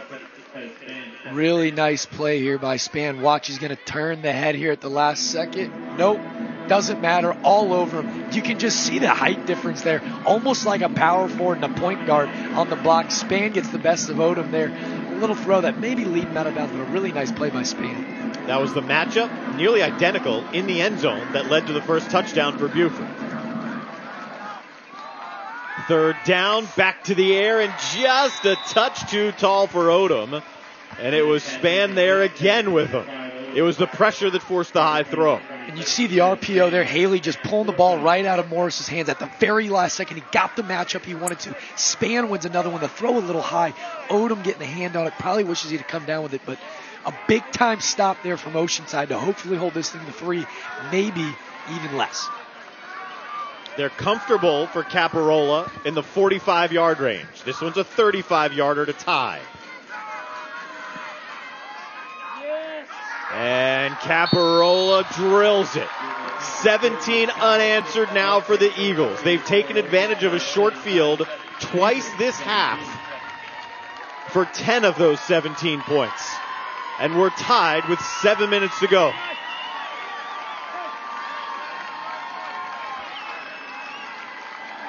Ice in his veins there. The special team's been really good on both sides. A big-time kick with just 7 minutes left in the fourth quarter.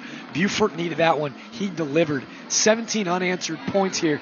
But with the last 7 minutes, if you told Oceanside there, 7 minutes left in the game, you're coming into this ball game 1-3, Beaufort undefeated, tied up, 7 to go, I think they take that.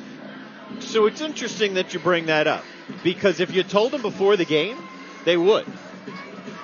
But if you told them right now that you'd have a 17-0 lead, and then in your last 6 possessions you've gained 27 yards, turned it over on downs at midfield, and surrendered 17 unanswered to tie the game, the task for Joe Call, you were a college athlete for 5 or 6 years. I don't know how long you lasted. Hung on for dear life. Yeah, so what lessons would coaches tell you when you had it locked up?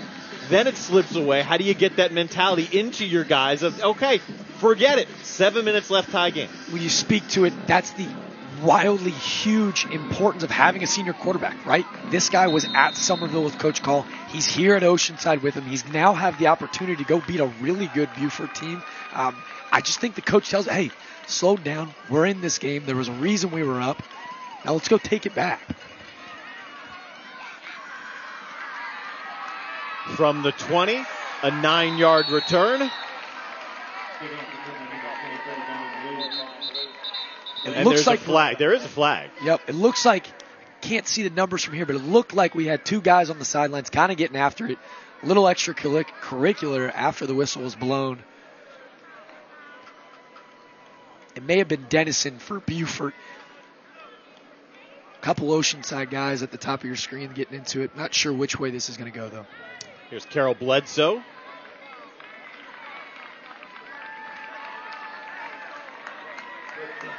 There's an illegal block.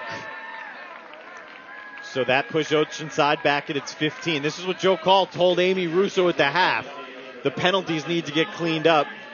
And penalties have hurt him again in this half. But I don't know if penalties have hurt him more, or if their inability to get a push like they were getting in the first half on that line has hurt them more.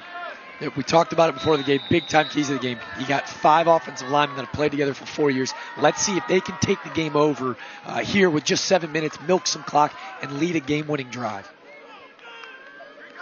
Empty the backfield. Vaughn blew the target right through his hands. It is not a live ball. I'll bring it up again. The official that had that call, Larry Saunders. It's his 350th game. He's the line judge. He is typically a head referee.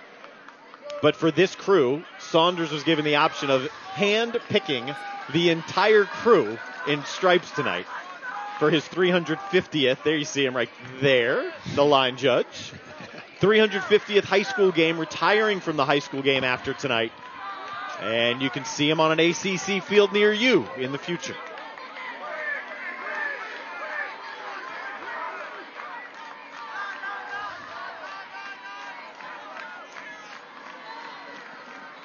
Not the end around. It's Vaughn Blue through the middle, and there's not a whole lot fooling James Dennison and this Eagles defense. It's 3rd down and 10.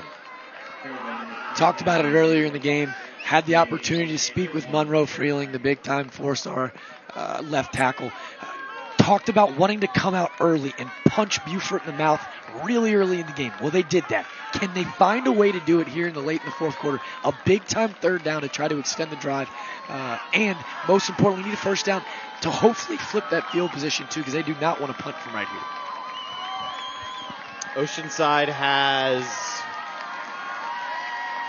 2 1st downs in this half, one of them via penalty. And they'll take a timeout, backed up deep in their end, with Beaufort pinning its ears back. 3rd and long coming, tie game. 6 minutes to go on QFS Transportation Friday Night Rivals, driven by Cruz Chevrolet.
Field level on the new turf at Johnson Haygood Stadium. Also gives you a shot of the new video board. They're very proud of that here at the Citadel. And Oceanside gets to take advantage of it and use it for all their home games. It's nice when the head coach of Oceanside is a former Citadel Bulldog himself, Joe Call. I have no idea how that relationship happened. I'm just throwing that out there. Don't use that against me. But, point does stand. Quarterback at the Citadel definitely still got some pull, regardless of how much time passes, right? You'd think, right? But there's got to be some mutual relationship, which I'm not going to go into because I don't know the details. The important thing is it's 3rd down right now and 9 for Oceanside. Oceanside has 28 yards in their last 7 possessions, including this one. And Beaufort scored the last 17 points in this game. This is a big play, maybe the biggest of the game to this point. And Oceanside jumped. 2 receivers jumped. Harrell jumped at the bottom of your screen and Kraftchick at the top. Geist pointing at Dennison, a whole lot of back and forth. This is going to be a really big time call. if Beaufort really did jump offside, it makes it a whole lot more of a manageable third down. But if we continue to back it up.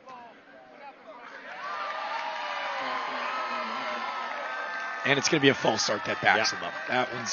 That kills drives.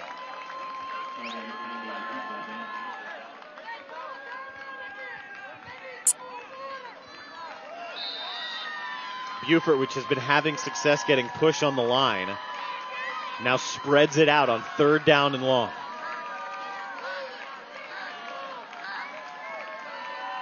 They've got Dennison, a linebacker, walked up to the line. He's got Bowersox walked up there to the line as well.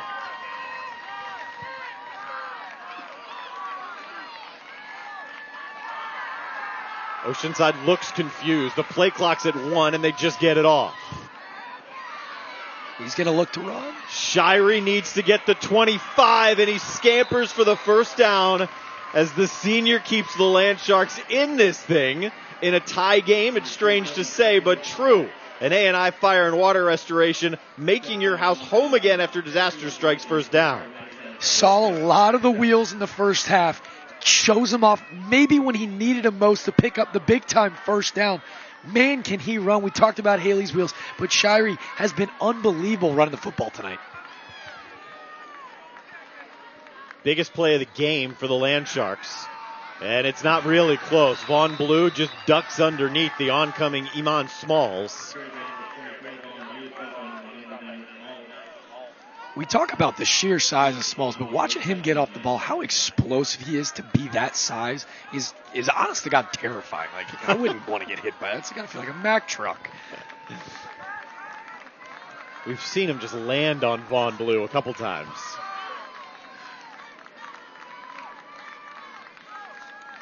Here goes Shirey. He brings Sumner into him and pitches it out to Vaughn Blue. Spun down there by Dennison. Another third down and long coming up for this Beaufort Eagles defense with 5 minutes and 20 seconds and a running clock in the fourth. I've seen a lot of misdirection in that Oceanside backfield tonight. Even running the option there, Dennison hasn't been fooled. He's been there, staying at home, makes a really nice tackle again. Number 9 playing a really good game tonight. Oceanside taking time off the clock. They've been doing it all half. It's been a slower pace to the offense. At least that's the perception I'm getting. It's third down and 7 here. They need the 41. Harrell takes that pitch, gets a block from Blue, and it's not enough. Blue sealed off one guy. Zach Talbert was roaming free. Fourth down and 5. Here comes the punt team. I was almost tempted to see if Coach Call was going to leave the offense there. With just 4 minutes to go, it would have been really gutsy.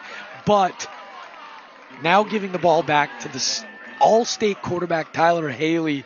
Let's see if the Oceanside defense can have another really big-time stop in a crucial point of the game.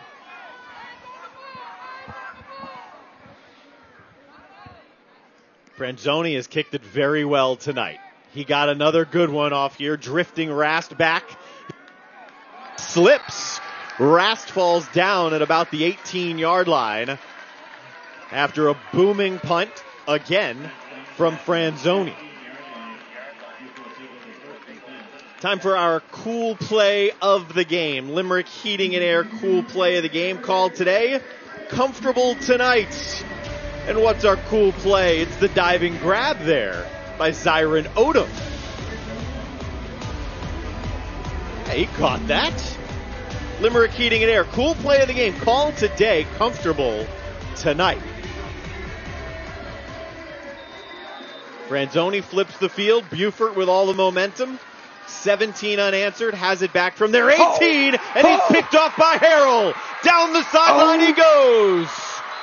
Touchdown, Oceanside. Rico Harrell, interception, pick 6. A Trident Technical College touchdown. Your future, your college. And the Land Sharks grab the lead right back. Look at the speed. He jumps a route, darts into the end zone for the pick 6. Rico Harrell with maybe the play of the year so far for the Land Sharks. What an unbelievable play.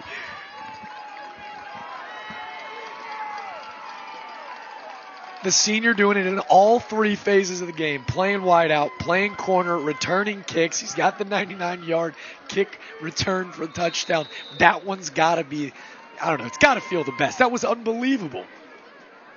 I can tell you one thing. If 3:47 goes off the clock and Beaufort does not come back and win this game, that'll feel like one of the greatest plays in his career.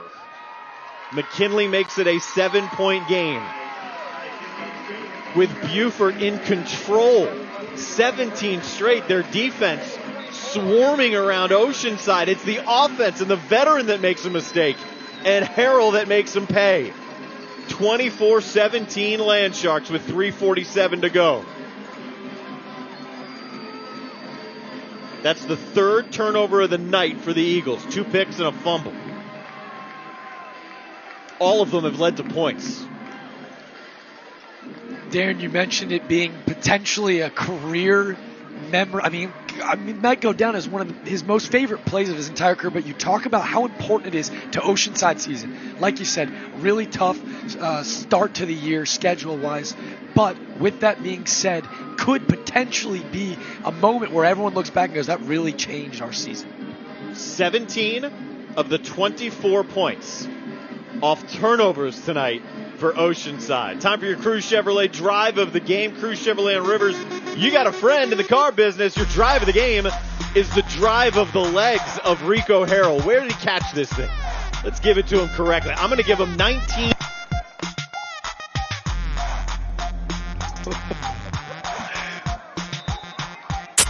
I mean, reminiscent of an old Super Bowl. Yeah, so you can probably hear us.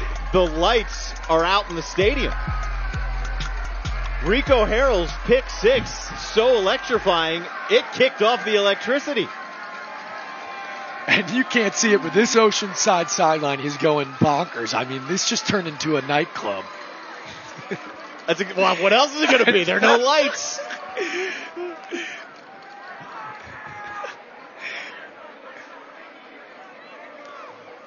So you can't see much because, well, there are no lights. The only thing that's lit up, there is power around because we have power in the press box now. The scoreboard doesn't have video, but it does have time and score. Both scoreboards do.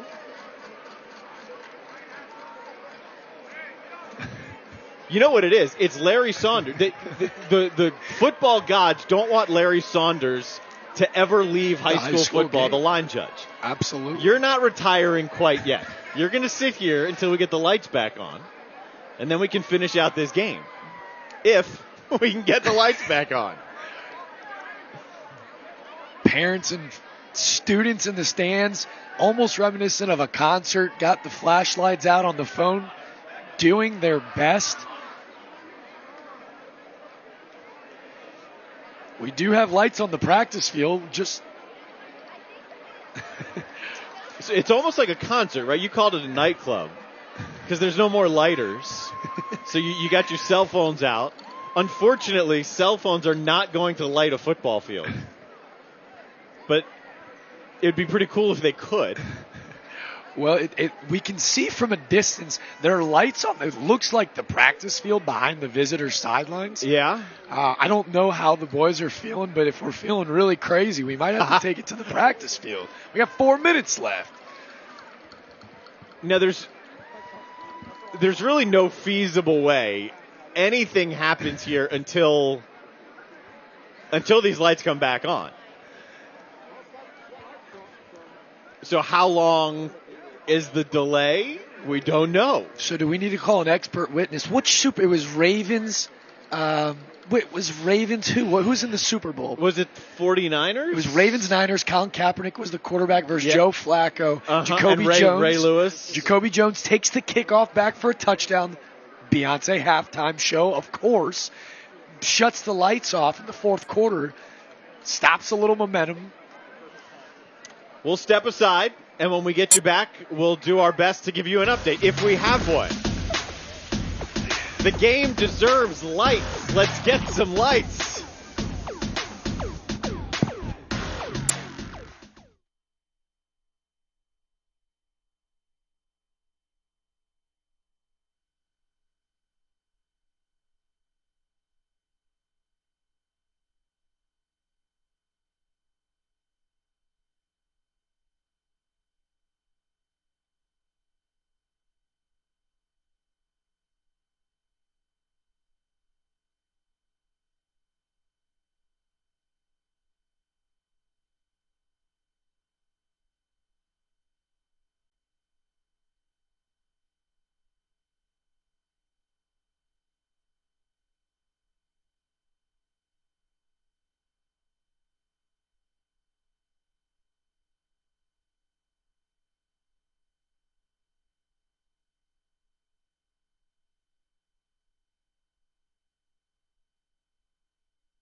So just as we come back on air, our lights inside the press box have gone dark.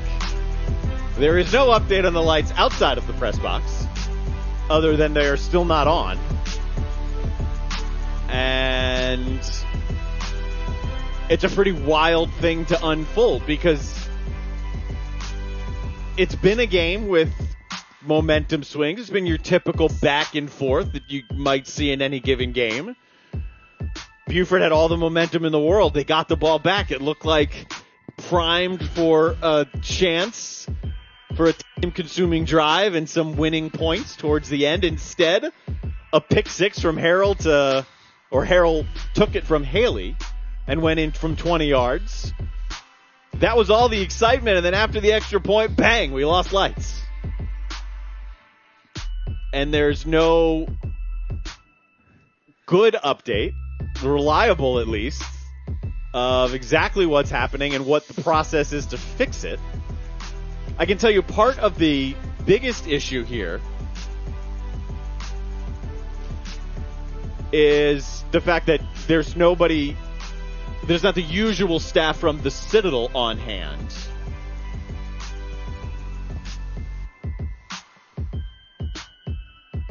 So you don't have the typical stadium operation guys who are around. I'm sure there are some, but not fully staffed.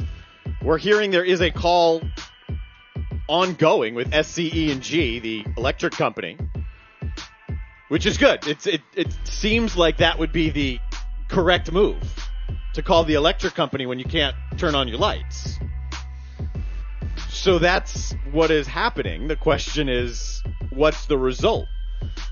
So right now we have a lot more questions than we have answers. We know there's supposed to be 3:47 left in what's been a great game. And it's 24-17 Oceanside. That's about all we know. We don't know if and or when these lights can come back on tonight. We don't know what happens if they can't. That's a question that has been asked by a couple people up here. What happens if the lights don't go back on? What happens to this game? Is it resumed? Is it called? I wouldn't think Beaufort, they certainly can't stay the night. I don't know if they can go back. They certainly wouldn't go back and come back up here for 4 minutes of football. My hunch, purely a hunch, is that until both sides are told there's no shot these lights are coming back on tonight, that they'll probably sit around and wait for these lights to come back on. But, Jack, you know this as a former college athlete. The longer this delay goes, once the lights do come back on, then you got to warm these guys up again. You can't just fire these guys up for the last 4 minutes of what's been a very physical game. Really scary. You don't want to risk injury, especially with both teams about to go into region play. This game very pivotal for both sides, as you mentioned, Darren. Beaufort, a goal to go undefeated in non-conference play. The Land Sharks trying to right the ship. But with this going on, a total wrench in the plan. It'll be really interesting to see kind of what happened. Really unprecedented territory, to be honest with you. There are a lot of firsts that can happen. You always have to be prepared for anything in a broadcast. I wasn't expecting Harold to pick off Haley. All the momentum on Beaufort's side. I did not expect that in any way. I expected this far less than that.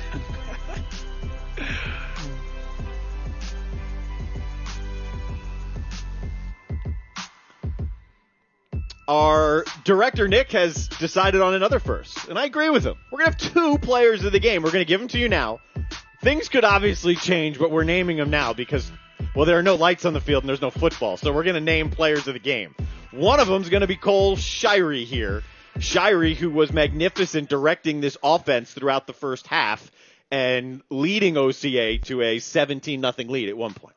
Shirey really showed off the wheels, as we said in that first half. That Beaufort defense was stout here in the second half. But that big-time 3rd and 14 was the play of the game for Shirey. No, it didn't end the result into a touchdown or a points, but what it allowed them to do is completely switch the field. Shirey picks up the first down. A couple plays later, they have to punt it away, but by switching the fields, Tyler Haley then makes the mistake of throwing the pick six in his own on his own 10. So we're getting an update right here. We'll finish this off. I'll give you the read, and then we'll give you the update. Player of the game sponsored by Reliable Equipment. The scissor lift, if we had one tonight, but on most games, is presented and provided by Reliable Equipment. We rent the good stuff. Too bad they don't rent stadium lights. That's what we need Reliable Equipment to rent right now, stadium lights. Then we need them to turn it on. So our update seems to be Dominion Energy is on the way. They should be here in the range of 10 minutes to evaluate the situation. If we can't go, they'll resume the game tomorrow. Wow. So the update is, and you just heard my reaction to it, Dominion Energy is on the way. They'll evaluate as quickly as they can. They should be here in about 10 minutes. And then resume the game tomorrow. 3:47 left in a 7-point game. Go to bed, come back, strap it on, warm up, play 4 minutes of football. That's a possibility. That's wild.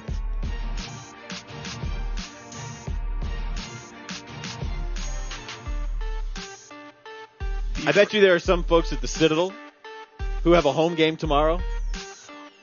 They're saying, man, I'm glad this is happening tonight and not tomorrow. And they can get it fixed. But that also becomes a problem, right? I'm not sure what time that Citadel game is, but if this is the field that they're trying to use tomorrow, then what? Almost shades of the Sertoma Classic here at the Citadel. Maybe back-to-back games. You get yourself a nice doubleheader here. I don't know.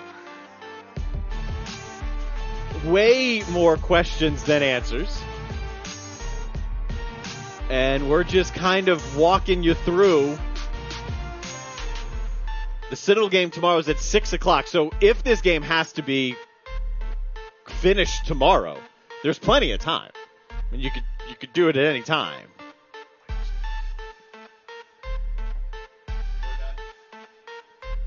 So here's our update, what we can give you now, the latest.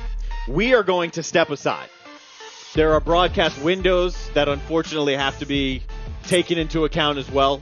The best we can do right now, and the biggest advice I can give right now, is at 11 o'clock, that's in 50 minutes, ABC News 4, QFS Transportation, Friday Night Rivals with Scott Eisberg and Natalie Spalla.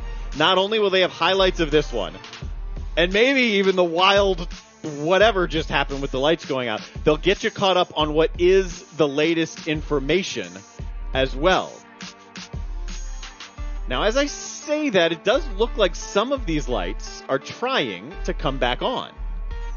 You can see in your screen that some of the field is becoming a little bit more illuminated. Is there enough power to power them all? I don't know.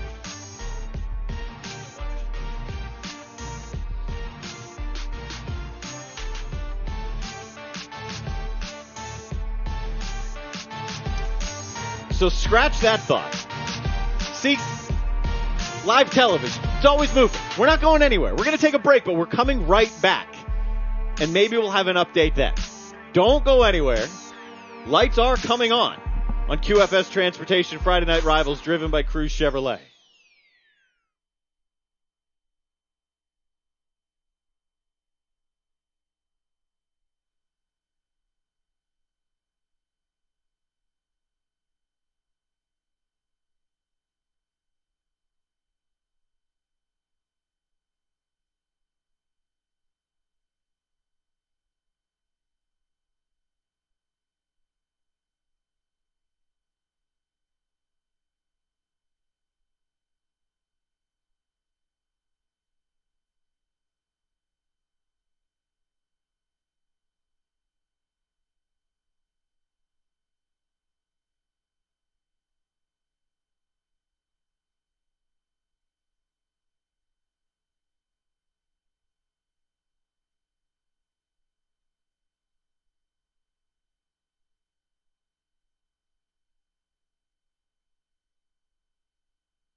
Not much has changed. 24-17, 3:47 to go. The lights are struggling to come back on.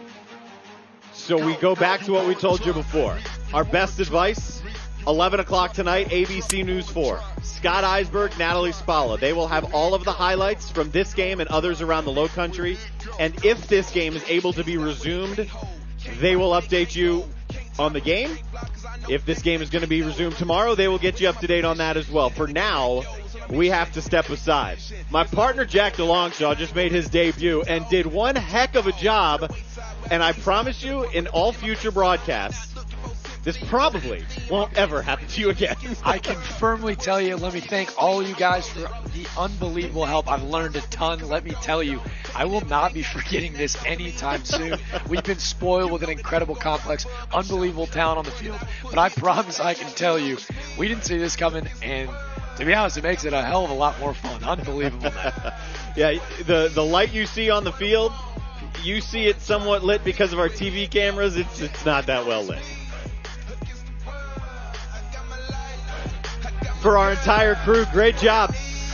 We did the best we could. It was a heck of a football game. And tune into ABC News 4 at 11 for the highlights if this thing is resumed, and for information if it's going to be tomorrow.